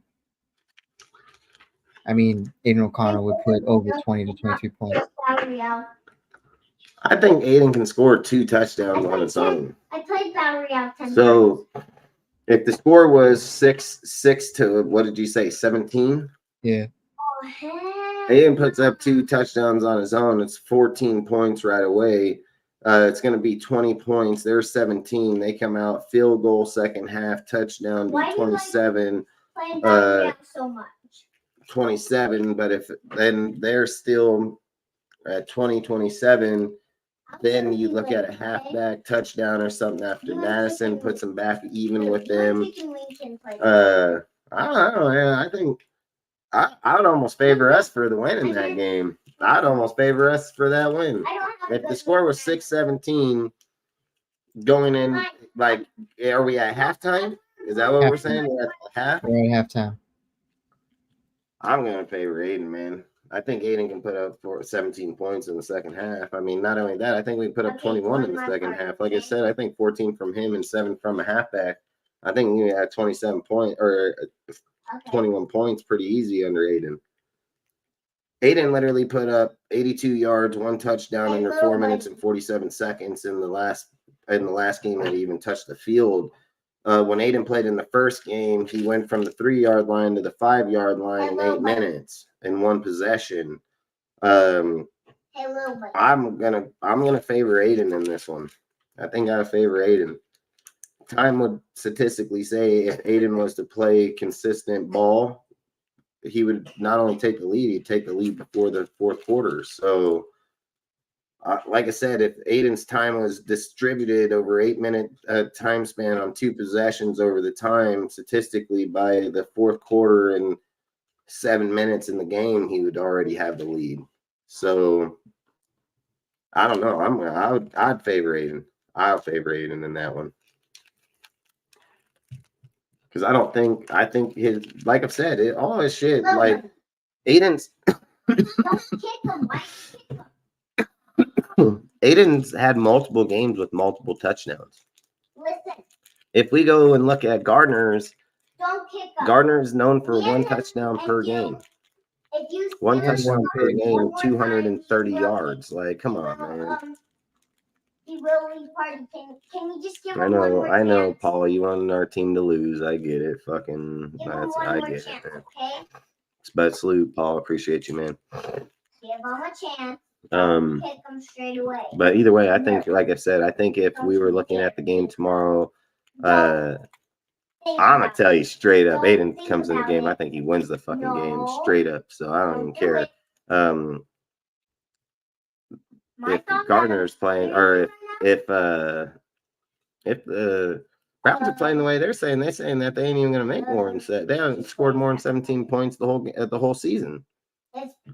So if they went into the halftime at 17 and Aiden came in with 6, statistics say that the Browns won't even score another fucking point the whole game. So, like I said, I would favor Aiden hardcore in that one. But either way, how do you think this game is going to be won? Offensively, defensively? Do you think it's going to be won? Obviously, you're picking. So, do you think our offense struggles? Where do you think the struggle? In order for us to win, it has to be defense. Just whatever AP did, maybe like whatever AP did. Hopefully, that woke the defense up. Like, because this game's only gonna have to be won defensively. Like, I do not see us winning this game offensively. No. Yeah, offensively, I think it'll be a struggle for sure. I don't know if we would win the game offensively because it would be a pretty tough deal. We haven't shown we can win offensively at all yet. So if Gardner just comes out here and he just slays it out, dude, and I mean, more kudos to him. I'm not gonna say, but I'd say he ain't gonna do that shit. I'd say this fucking guy, he'll throw 250 yards and get a touchdown. And he ain't got no Max Crosby hyping him up, quote unquote hyping him up this time. Yeah, Max probably won't even be at the game because they're probably not gonna want them on the sideline having all the commotion with the people. So, like I said, you might not see Davante or Max for the next few weeks, you know. So I don't know. I think Max would want to be with the team, man. Like I would hope he would, but I don't know if Davante would. Like I think Davante was hurt last year and he wasn't at the game, was he? I mean, so I don't know.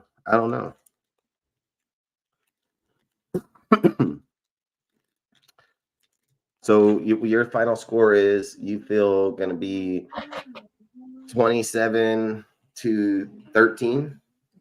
27-16. 27-16 Browns. Yeah. Nope, not that good. And then I'm going to say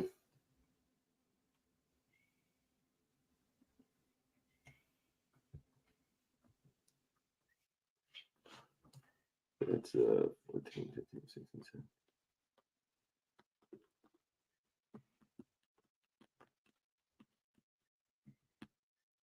I'm going to say 2013 Browns. I just think Deshaun Watson's the better quarterback. If we're not even going to have Max Crosby in on the team, so you don't even have that energy even coming on the defense now. So Max is a massive part of that defense, man. Like, he's a massive part. So, like, I don't know how the team's going to even play without him. And if you just look at the gameplay when Max is in there and the team is struggling, they don't even play that well even when he's in there. It's when he gets after them is when they start to develop.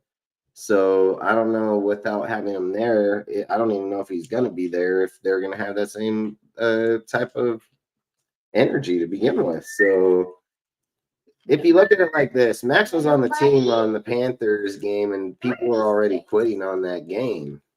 You know what I mean? So there's multiple videos of Jack Jones literally running with Herbert numerous times, or Hubba, and not fucking trying to tackle one fucking time. You know, like never tried to tackle one time. And then there's not just one. There's a clip where he ran up the gut that he had him dead to right there, and then he let him run right on the inside of him right to another defender, and then he tackled him. Then there was another video where he jumped on the outside of him. He fucking ran side by side with them, and he never even tried to tackle him until another player finally grabbed a hold of him. So if you're telling me that you got fucking guys doing that with Max on the field, what the hell is telling you what they would only do if he ain't on the field? You know what I mean? Like, he ain't on the field. That's a fucking massive place of discipline comes from him. And the reason that a lot of those guys do not do that shit is because they know they're gonna have to face up with this fool in the locker room when they're done.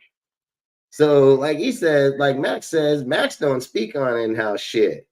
Max handles in-house shit. So I don't know if you want to go bad-mouthing that motherfucker or anything of that factor, because he'd be liable to chin check the shit out of you. So I don't know, man. Like, for me, I think this part where if these guys aren't there just shows who the team is, what's going on, or is these problems, is the energy problem? Does the team play better without the stress of those players, or do they play even worse? So I think that's the whole thing. I think we should have thought more into what we did in the offseason if we wanted to win games like this. This should be a winnable game. I mean, the way that Deshaun Watson's playing, the way that our team was built, the energy, all the hype, this should be 100% win right here. And it's going to be a hard fought win or loss. Like, that's what I really believe. And then you look at the Panthers game, how they go and quit on the players there. I mean, how many points in what quarter does it take for them to quit again? You know, like, is there a cap point for these guys where they're like, okay, we're 21 down, fuck it, we don't care no more? Well, Hall of Fame great games come with 21, 24 points down. Those are some of the greatest games ever played in the history of the game. So if you like take the arguably most famous Super Bowl of all time, the game was lost 28-3. The little yep. skin. Next thing you know, they win in overtime. I'm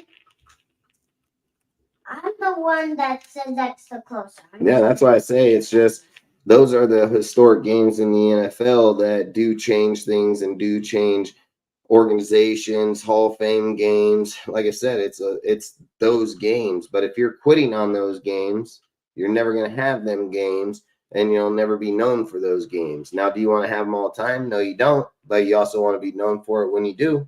You know, there's a lot of great teams that start out cold, man, and then once they get going, they just fucking roll like a steam engine. Like, there's a lot of teams that don't sit and depend on their defenses to come out and win every single fucking time down the field. They say, hey, man, if we built this defense and they can just stop 1 out of 2 possessions, we are going to be fine. Like, that's how they look at it. So they're like, our quarterbacks can go put up more points. So if we can just get that 1 out of 2 possessions won, guess what? We get to the end of the game. We know we got 2, 3 out of here. We're going to win more than 1 or 2 of them. We're fucking winning. Game over. So it's all about a game of math and fucking numbers, man. I mean, it's just strategic math and knowing to put yourself at certain points where I've always said you can go out in the beginning of a game and put up 21 points. And then if you don't score points for the next 3 quarters, but the other team fucking gets hot for the next 3 quarters, then what good was scoring 21 points in the first quarter? Games aren't won in the first quarter. They're won in the fourth quarter. It's just facts. So that's all I would say is like sometimes having bad starts isn't a bad thing as long as you get going at the end of this, of the game, because that's where games are won, is in those sections of the fourth quarter. So for me, long story short, like I've said, I can see us losing this game for sure. I can see Deshaun Watson coming into his zone. I said this about Andy playing last week, the red rifle. I mean, so I would say I just think Deshaun's going to have his game the same way. I think Deshaun's going to have his game the same way against us. And then it's just going to show, like, is Patrick Graham who he says he is? I mean, our team will be false, dude, at this point. So No, at that point, you just gotta tank. At that point, the defense ain't shit. Offense, we already know ain't shit. Yeah, it kind of sucks for Graham because you'd want all the success he could have, and you'd want him to go out there and have a good career and be able to head coach. But they shit the bed on that, so he ain't getting no head coaching job. Like, he's not getting no head coaching job. He won't even get looked at. Just like you said just now, you're gonna have dudes over there that are with Mike McDaniels and are over there like frickin' Flores that'll be looking for a head coaching job, and they're gonna be looking at a guy like him. So it just sucks for him because it won't happen. So, but Well, I talked about everything I needed to talk about tonight. yeah, that's what I said too. So I think we had a pretty good show tonight. We'll have a post game tomorrow, 8:00. After the game's over, we'll come back on tomorrow night at 8. We'll most definitely talk about it. I'll most definitely tell you by then, 100% if I feel like Gardner's straight asshole, because I've already believe he is. So been saying it for months, and Paul fucking knows it 100%. Like that guy knows it more than any guy out here. Fucking, I've been saying this the whole time about that fool. So salute James, really do appreciate I have it. no idea what you're talking about. It's the same defense from last year. It's the same defense. Go look at it again. Different players, different number of jerseys. I've always said I think Paul just fucking huffs paint, dude. Like literally fucking. But the team isn't the same fucking team. I've literally said the team was Josh McDaniels' fucking team with their setup, their shit, their personnel, their people. That's already been under the team for the last few years. This personnel here has had numerous overhaul. I'd say a few for sure, and then outside of it, Christian Wilkins is a massive fucking pickup here, and the production of what they're doing defensively is asshole. So, Rich, I know when everything you say, I want the exact opposite, like 100%. I mean, it's not even fucking close. So, either way, at the end of the day, I hope that we do get the win because I always say Raider till it die. But there's also the reality of it. The team we're not defensively. We're supposed to be one of the best defenses in the league. We're most definitely losing a massive overhaul of players here right now. And then Cleveland's defense is looking better. Like Cleveland's secondary is better for sure. So, like I said, Cleveland's team over there outside of Deshaun Watson, scrub ass. I just don't, like I said. And then here we go again. Andy Dalton don't even play in the NFL for over a year. Comes out and kicks the dog shit out of us. And then that's the same story with Watson. Watson ain't played for years. He been over there getting, fucking masseused up. And he gonna come out here and have his first 500-yard game right here against us. He gonna look like the old motherfucker at Clemson, fucking running back and forth, dotting dudes up, and he gonna do it on us. So we don't have nothing on him. Like, there ain't no coaching staff on this motherfucker that knows shit about Deshaun Watson. So good luck with that one. You couldn't even scheme Andy Dalton. What makes you fucking think you're gonna scheme that dude running around? So I don't know. That one's gonna be tough. He says gets not the problem. Paul, Dustin must be right. You must be smoking on some paint because saying no one talking about Raiders. We were talking about Raiders defense. If you're going to talk about something we talked about 2 hours ago, keep up with the conversation, fix your grammar, and fix your eyes. Because if you're talking about what we talked about 2 hours ago, then shut the fuck up and watch. Yeah, Paul always comes in running his yap. He's like the biggest troll out there. He does this all the time again. I hate it because it gets me frustrated, but I love it because sometimes you need it. Yeah, I mean, I entertain this guy. I mean, I don't have a problem clowning his ass. I clown this fool all fucking time. I told him this dude is asshole fucking. I told him dudes like them fucking hinder our team when they say, oh, Gardner's is fucking better than who he is. Gardner ain't that dude, and Gardner hinders our team. And then troll or no troll, you can't fucking sit and do that shit because at the end of the day, his takes, some kid out there may fucking think it's true. And then now you got a kid over here saying, well, I heard a guy in the chat, he said that's not a true statement. So I wanted to fucking listen to the chat. I've always said chat, a lot of times in chats for certain people, and I'm not inclined for everybody, but chats are just for fucking people that don't really have much shit going on, because they just want to throw shit out there so people laugh or hear things. Like when he comes with the talking, he's never come with physical, logical facts of any sort, dude. It's Gardner Minshew this, Gardner Minshew this. I've told him Gardner sucks. He ain't gonna do shit here. He's a joke. The guy who fucking breaks out of the pocket, creates his own pressure. It ain't got shit to do with Getsy or the line when your quarterback fucking causes the problem upon himself. Aiden O'Connell gets in there. People claim, oh, he's going to get sacked. He'll get fucking sacked 20 times, blah, blah, blah, blah, blah. Aiden O'Connell just steps up in the pocket and dots dudes for fucking 15, 20 yards every play. So, yeah, I don't buy that shit. And then that's the problem is you can't sit and say, hey, man, I'm a fucking Raider fan, but all you're doing is spewing bullshit. Like, that's not a Raider fan. You're a Raider hater, dude, just trying to disguise yourself as a fan. Like, it doesn't – there's no equalness to the conversation at all. If you think that Gardner's saving our team, you're wrong. Gardner hurting our fucking team. It's just straight fucking facts, dude. Like, it's just facts. So, and if people don't see that, then they're just dumb educated, because the math says it. 733, 3 touchdowns, 3 interceptions, 3 forced fumbles, comes out to 235 per fucking game, averaging 1 touchdown every 235 fucking yards. Get the fuck out of here. Get the fuck out of here. Motherfucking Aiden O'Connell possessed the ball 1 fucking time for 80 fucking 2 yards for a touchdown in 4 minutes and 47 fucking seconds. And Gardner Minshew's had the ball for 12 full fucking quarters and only played 2 full quarters of good football. So garbage. That's asshole. Fucking, it's not even close, dude. He's borderline Anthony Richardson trash, dude. Like, literally. So if some of these fucking teams can catch the fucking ball, guess what? He'd be in the whole fucking 7 interceptions just like Anthony Richardson's ass. Mark that shit.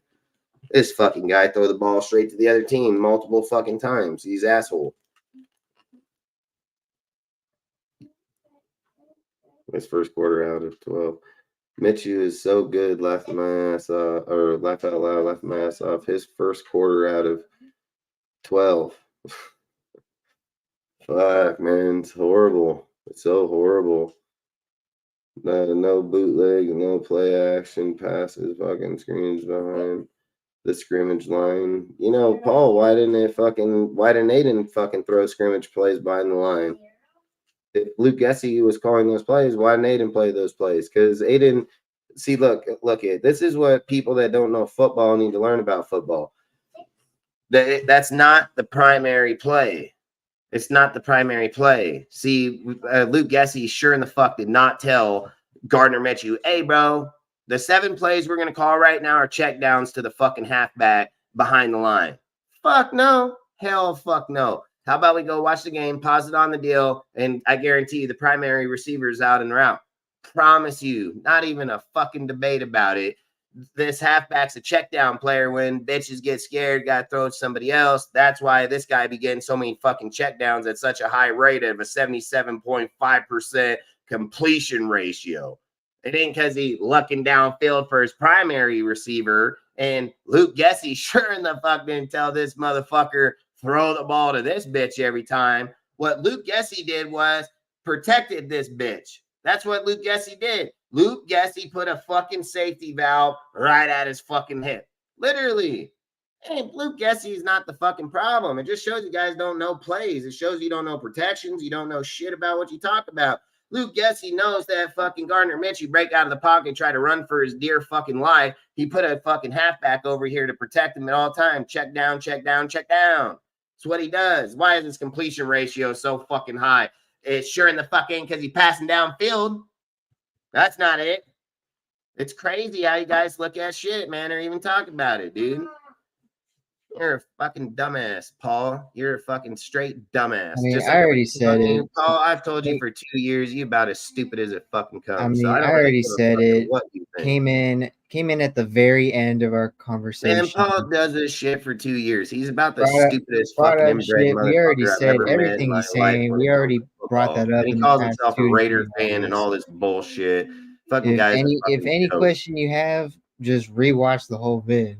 He don't And- have any questions. He just talks. The guy he don't have no questions. He just talks. He fucking assumes he knows shit when he knows nothing. He repeats what other people fucking say. He's just a fucking dummy mimic. He's a fucking puppeteer. That's all that guy is. For 2 fucking years, the guy come over and says the stupidest shit at every single fucking show, every single conversation. It doesn't matter what topic you're on. Doesn't matter what the fuck you talk about. This fucking inbred motherfucker always comes off with some stupid ass shit. Never come in bitch and say, oh yeah, I agree with that. Or, oh yeah, I think that's a good idea. Nope, this bitch is cancer. He's a fucking plague and getting banned. Like, fuck that guy.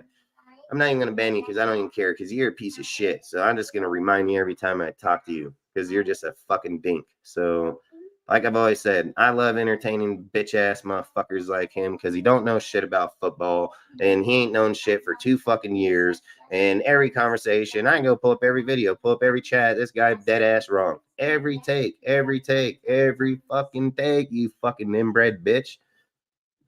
Like, Paul, you're literally typing and just watch. I mean, I'm enjoying that you're watching he's a me. fucking So crackhead, fucking meth you're head typing behind a motherfucker. computer, so at the You same know, time, this never fucking mind, guy never comes mind. from an inbred fucking group anyways. Fucking all the people this fucking dude follow are dumb as hell too. So give a fuck. This guy's a moron. So either way, I don't even pay attention to this shit. Guy's a dipshit. He only fucking says shit to act like he thinks he knows something. You don't know a fucking thing. I swear, their whole things are and this is the whole thing I think is funny. Like, this is why I know that people like these guys are dumb, right? I've just barely even seen this right on the top of the stream. Bro, send the link. Bro, you came in at the very end of the conversation. Who cares? Don't even listen to him. I'm just going to point out how stupid he is. He said, imagine AOC behind this O-line. Be sacked every play. Well, hell, hold on. Let's go see, right? He said, sacked every play. Now, educate this stupid fucker. And like I say, it's just guys like these guys that they're turmoil to their own selves. Like they're their own cancer patients, dude. Period. I think when you look at people like these guys, they say, hey man, God damn it, I forgot I gotta hook this stupid shit back up. 6 0 0 1. Gosh damn it. At this point, you should pull that. Every time someone says something like that, just pull that one play up. Oh hell, I'm not even gonna do that. Let's see if this is it. I don't think it's it because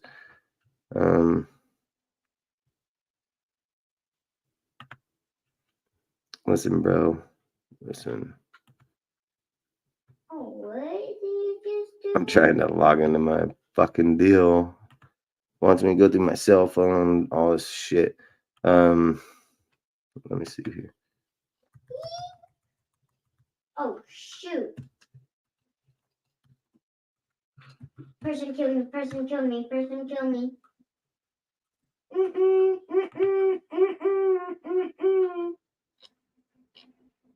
This fucking bitch every time.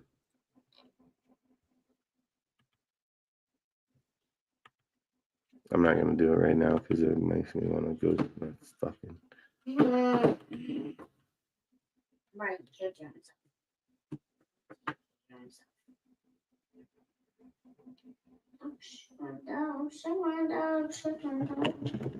Let me see if I can do it real fast here.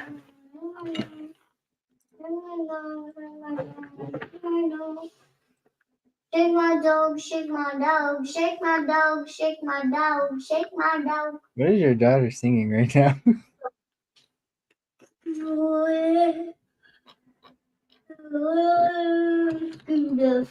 All right, Bro, Paul, here's how I know that you didn't watch the game. Don't even listen to that guy, man. We're about to fucking. This guy's a Okay. moron. Don't even listen to this dude. You give him too much credit. This guy is a fucking dipshit. Yeah, don't even. This is late at night for me, so I'm tired. Yeah, that guy's a fucking moron. He's an oxymoron. It's just facts. He just wanted to run his fat fucking mouth. He ain't got no fucking food in the house. So he could come over here and run his fucking big old fat fucking mouth.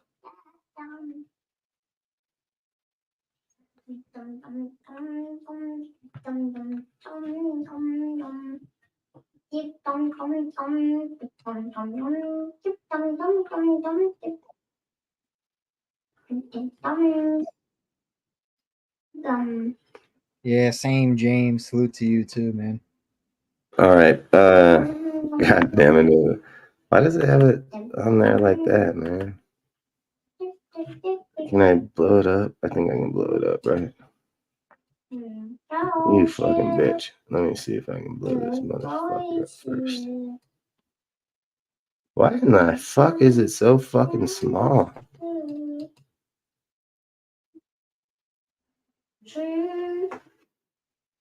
What time's the game tomorrow anyway? I don't know. What time is it at? Might be 1 o'clock for you. Yeah, it's gonna be What time? 1:25 West Coast. 1:25. Yeah, for me it's gonna be 4:25. It's only YouTube. Oh, all right. Here we go. So I don't know what the hell that was all going about. I don't even know what that shit was about. Where are you now? I'm going to see you. I wanted to see. I'm good now. I'm good now. I'm very good. God damn it. Where are Open. you now? I'm gonna see. I want to know. I wanted to see. I'm good now. Hello? Come the fuck on, you stupid fucking.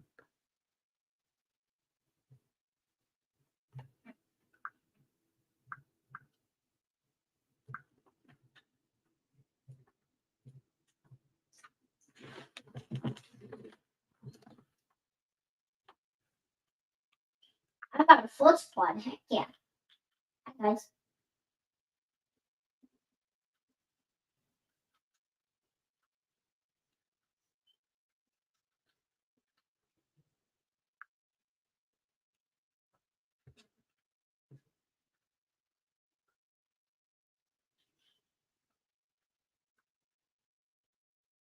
Bip, bop, boom, bip, bop, bip, bip, bop, boom, bip, bip, bip, bop, boom, boom.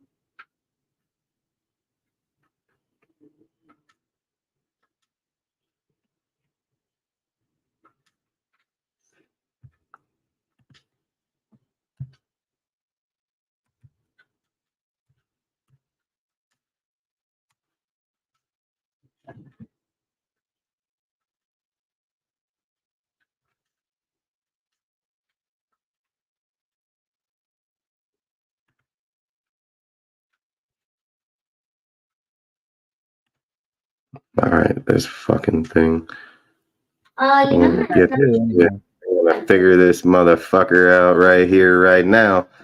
All right, here we go. All righty. You're not gonna listen. Let's go here, share. Let's go share screen. Let's go right here. All right, we're back in action. All right, so this guy, he says, this stupid ass pie eating fucking mouth. He says, "Hey, if Aiden O'Connell was to be in this line, he'd be sacked every play." That's what he said. Literally, he's the one who said it. Nobody else said it. No one forced him to say it. No one even told him to bring it up. Well, guess what? This is fucking Aiden O'Connell right behind that line right now. Oh gosh. Little pie eating motherfucker. He might not see it. He said he's gone. Oh, look at that. Damn, dogging, bro. Dogging. Nope, no sack again. Dogging again. Remember, all you guys dumb inbreds think it's prevent when 5 on the line. Fucking morons. Fucking here he goes again. Woo, fucking dogging. Wide open to Man, he's Kobe. throwing forward too. Dogging it. Straight, same line, same everything. Never, I didn't see him get sacked at all. Down here in fucking red zone. Well, here we go. Pressure, dogging it again. You know, preventing the red zone. Fucking dipshits. Fucking here we go again. Fucking what is that? 3 dudes on one fucking side, dude. Come on. Oh, look, he's running. Damn, man got the touchdown. What happened to all them sacks in there? What happened to all that shit? I mean, I thought he said fucking get all those sacks. I said, you know what I said? I tagged Gardner and said, this is how you work the pocket. Take lessons, Gardner. That's what I tagged that motherfucker and told him. Literally, fucking this fucking Paul is a dipshit. It's just straight facts. This guy just runs his big old fat fucking mouth, not even knowing what he's talking about. This guy is so uneducated, he don't even know. This is fucking Aiden right here, bro. Look at him stand in the pocket. He ain't scared. I didn't see this guy try to run away. See if he's scared here. Nope. Look at all that pressure right in his face. Still dots dude down 20 yards downfield. Let's see if he's scared on the next one. Let's see. Nope, not at all. Hey, and you want to know who sacked Aiden? Here's again. Clowney. The starting lineman. Yeah, Clowney sacked him on the second play. And guess who still went down and scored a touchdown? Aiden, dipshit. Watch this first play. Watch how this dude comes off the right side. Watch how he comes off the right side and Aiden just steps in there. Look at this. Gardner would have been sacked right there. Gardner would have got sacked right there. He would have ran first. That was Clowney over there, bro. And fucking Aiden chipped that bitch right off the dude. He just stepped up in the pocket. Gardner don't know how to play like that. Gardner's a scrub. Gardner don't know pocket protection like this fucking dude. Aiden called no huddle shotgun. How come fucking Gardner couldn't do this? Gardner can't move down the field. Look at 5 on the line. That's not prevent. 5-2-4. 5-2-4. Ain't no fucking prevent. Like, fuck, where do you guys learn football? You guys don't know football at all. You don't fucking talk shit. You don't know shit. I know you dumb. That's what I do know. I know you dumb as hell. Run your big old fat fucking mouth all the fucking time on shit you have no fucking idea about. And that's why I've said for 2 years, you're a paint huffer, dude. You just go in the bathroom, huff fucking paint, come over here and run your fat fucking mouth. See, I don't play games with stupid people, man. Like, that's just facts. You know what I do? I just clown dumb bitches like you. You stated right here, imagine AOC playing behind this own line. He'd be sacked every play. I did not write that. See, your little fat ass did. And you wrong. Check. Your turn. I know you're still watching. The guy's a fucking moron. He knows. I'll school his ass.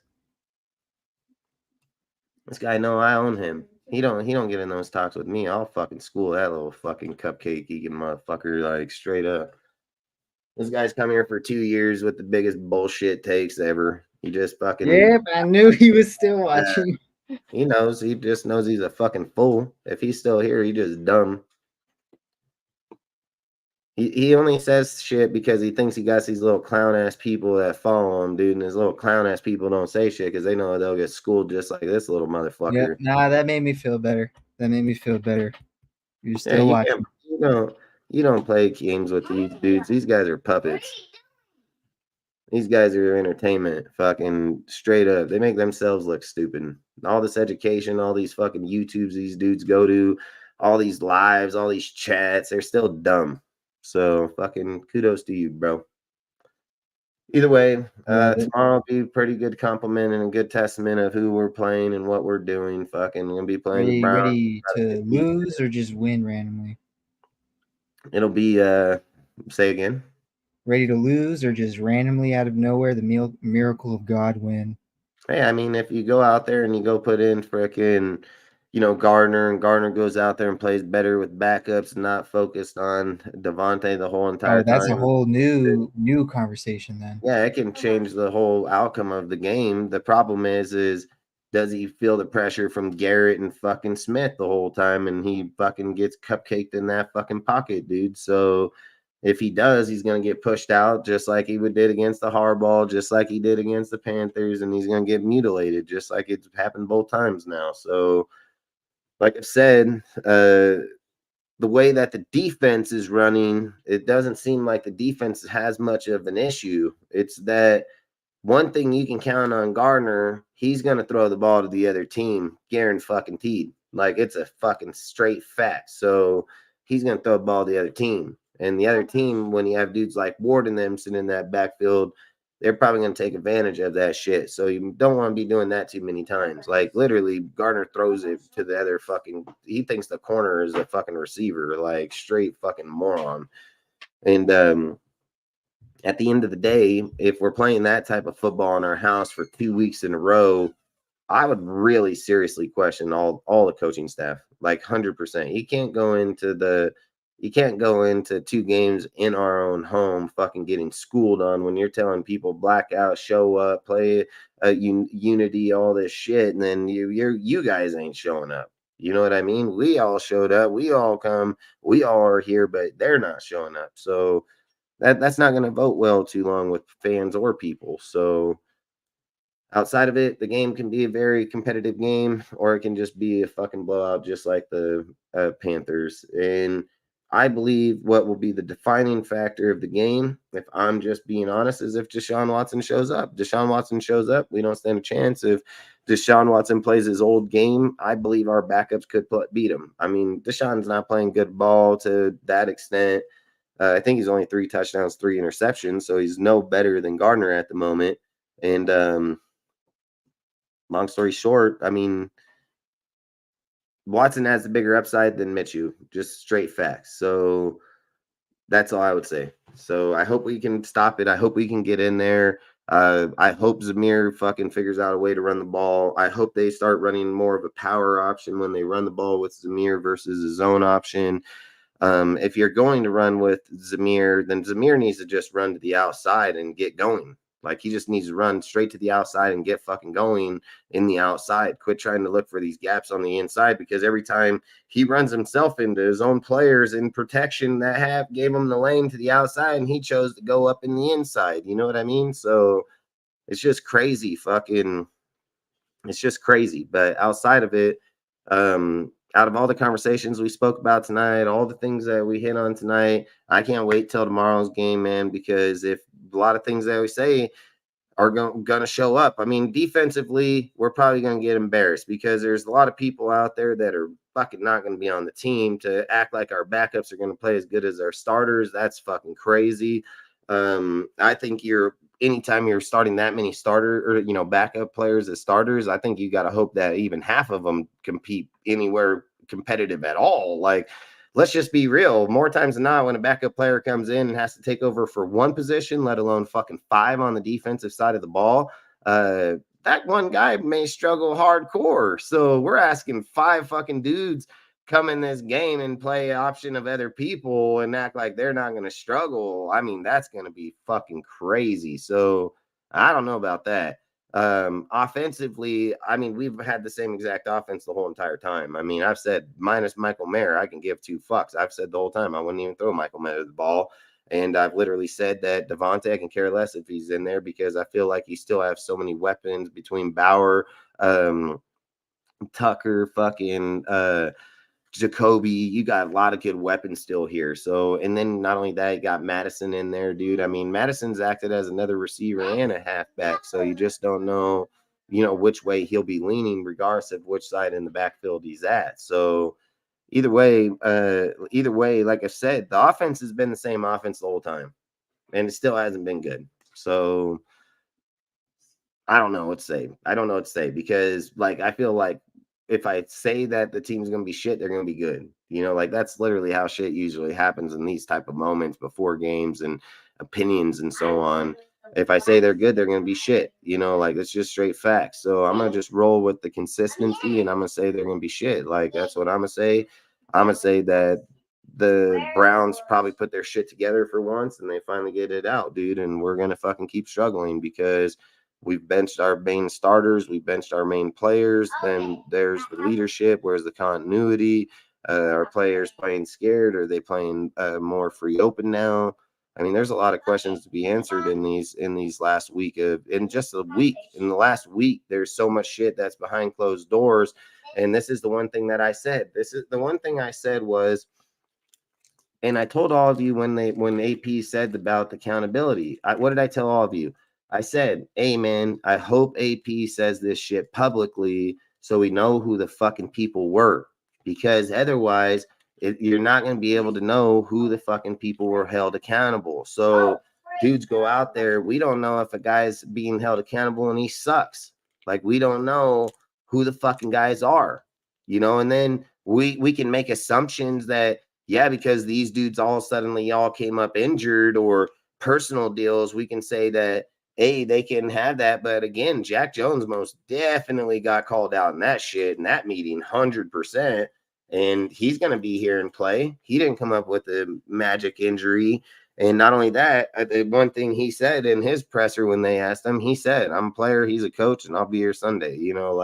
So he knows he wants to play football. So at the end of the day, I mean, there's a lot of people either held accountable, held by injury, or fucking no accountability was set, and we're just going to play the same shit throughout the whole season. Like, that's the whole problem. Under Josh McDaniels, regardless if people liked it or not, they fucking still said who it was, So I don't know, man. I don't really like this. I don't like this because it's too hidden for me. You know what I mean? So I don't know who you're holding accountable is all I'm trying to say.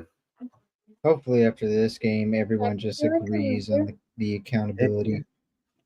If not, like, obviously fan base won't. I just hope the coaches and the players just, even if the season's not going to be good at all, I hope they just figure it out what's going to happen.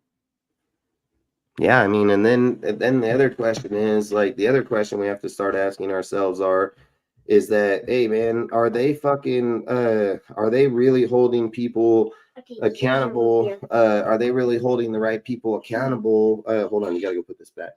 I'm not here to put this back. You brought it in here. Okay, so like, for instance, you come out on the stage, right?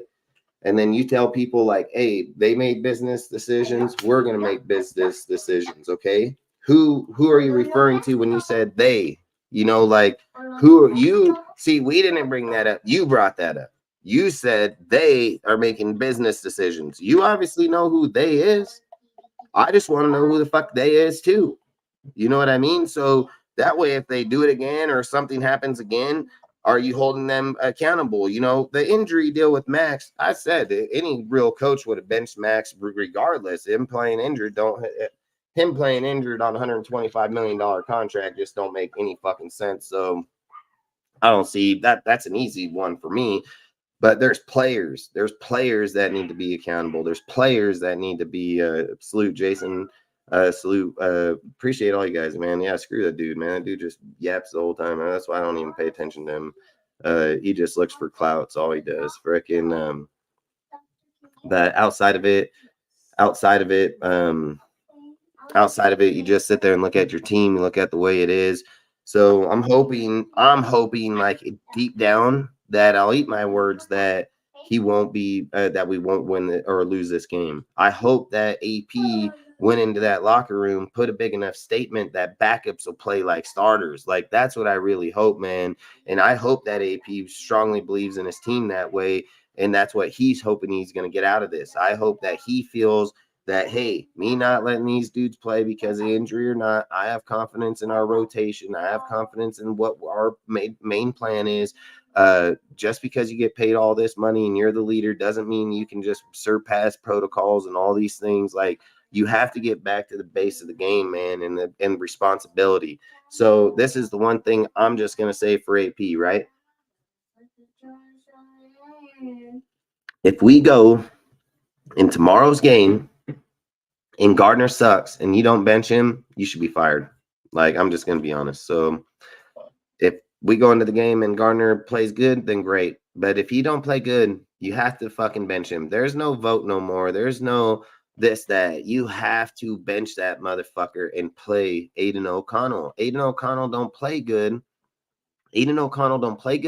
We know we have to draft a quarterback. It's just that simple. Gardner, what are you going to do? Oh, Gardner's the OC. It's this. Let's give him another year. Fuck you.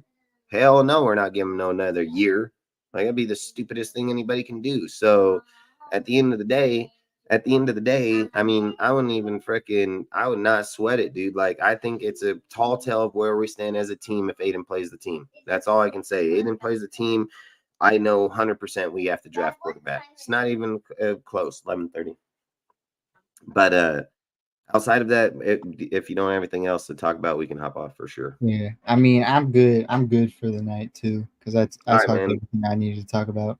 Yeah, and I've always said not everybody's worth paying attention to, man. There's a lot of people out there these days that come to people's pages like ours looking for clout, looking for somebody to notice them or think that there's somebody, dude. Like I get this on my Instagram page by big time content creators, big time people that think they mean something in this world. At the end of the day, you're only irrelevant if people like us state you to be irrelevant. So it doesn't really matter about your takes, your comments or not. See, the difference about DSR or any things that we do around here is that we don't go to other people's pages asking their fucking opinions. We don't go watch their videos. I don't go in their chats. I don't go to their pages and say, hey, man, how can you do this or that? When people come to mine, it just validates exactly what I do. I don't need to go to other people's shit for clout. Never have, never will, never won't, dude. I mean, I built every single thing here by us talking our own shit, our own conversations, our own deal. Every single thing in my Instagram, I built in my own fucking deal. That Instagram, my page, I post every fucking page in that motherfucker. We collab pages like with Sergio and stuff because Sergio has his own page. He has his own shit. Those are collaborated posts. My shit on my shit is mine. I post all my own shit. I make all my own shit, dude. Make every single one of my own fucking posts. So people out there that go around and just make up stories so they can feel like they're getting clout somewhere, that's their problems. They ain't mine, dude. I know who I am. I know what we do here. And I get it. Everybody else out there may be jealous of what we get done here. 2 years, 11.1K, no help, no nothing. Never bought one sub, never bought one subscriber, never bought one anything. We just do this shit. We grind it day in, day out, talking facts, talking fucking real shit. We don't hide behind conversations. We don't hide behind players. I'll hit those conversations head on, just like I have for the last 3 years against any person, any panel, any deal. I don't have any problem with it. And I don't seek myself to go out and validate myself between other people's opinions. I've never done that once. Never asked any dude out there to come to my shit for their opinions. There's people here that I like. There's people here that do content creating that I get along with very well that are good people, man. We may not see things always eye to eye, but it's still a good ass person. Would always have them on my show. It's not them people. It's not an issue. There's just other people out here that have a sick, demented game that they play out here and they think everybody cares about it when they don't. They're just a laughing stock. Nobody gives a shit about what they think or what they do. So outside of it, all I can say is like I say every time, you guys keep doing you, whatever it takes, you do it. Outside of that, we're gonna keep talking real football. We're not gay fucking faggots here. We don't talk about men and their daily problems. We come here to talk real football, real conversations. We provide real content to the Raider community. So outside of that, I really do appreciate all of you guys showing up here tonight. Salute to the chat, salute to the mods in the chat, salute to Sergio popping up here on Saturday, which we're going to do every Saturday. Me and Sergio Saturday nights, man. We're going to talk pregame shows. Sunday, Tuesday, Thursdays, we'll have our original panel for whoever wants to join on those days. And outside of that, that's how we're going to do it. I mean, the post game is another deal I truly like. Just because I love bashing Gardner. So outside of that, I hope he plays like shit so I can bash his ass again tomorrow. So outside of that, I hope we do get the win because I always want to win. I don't give a shit about Gardner. Like I'm not that, like, I want to win over that fucking guy. I can care less. But I'd love to clown him like I clown Jimmy. So I'll 100% do it. So long story short, hope to see you guys back here tomorrow at 8 p.m. Pacific and go over the game for about a few hours and see how that game goes, man. So until then, I hope you guys have a great night and catch you on the next one, man.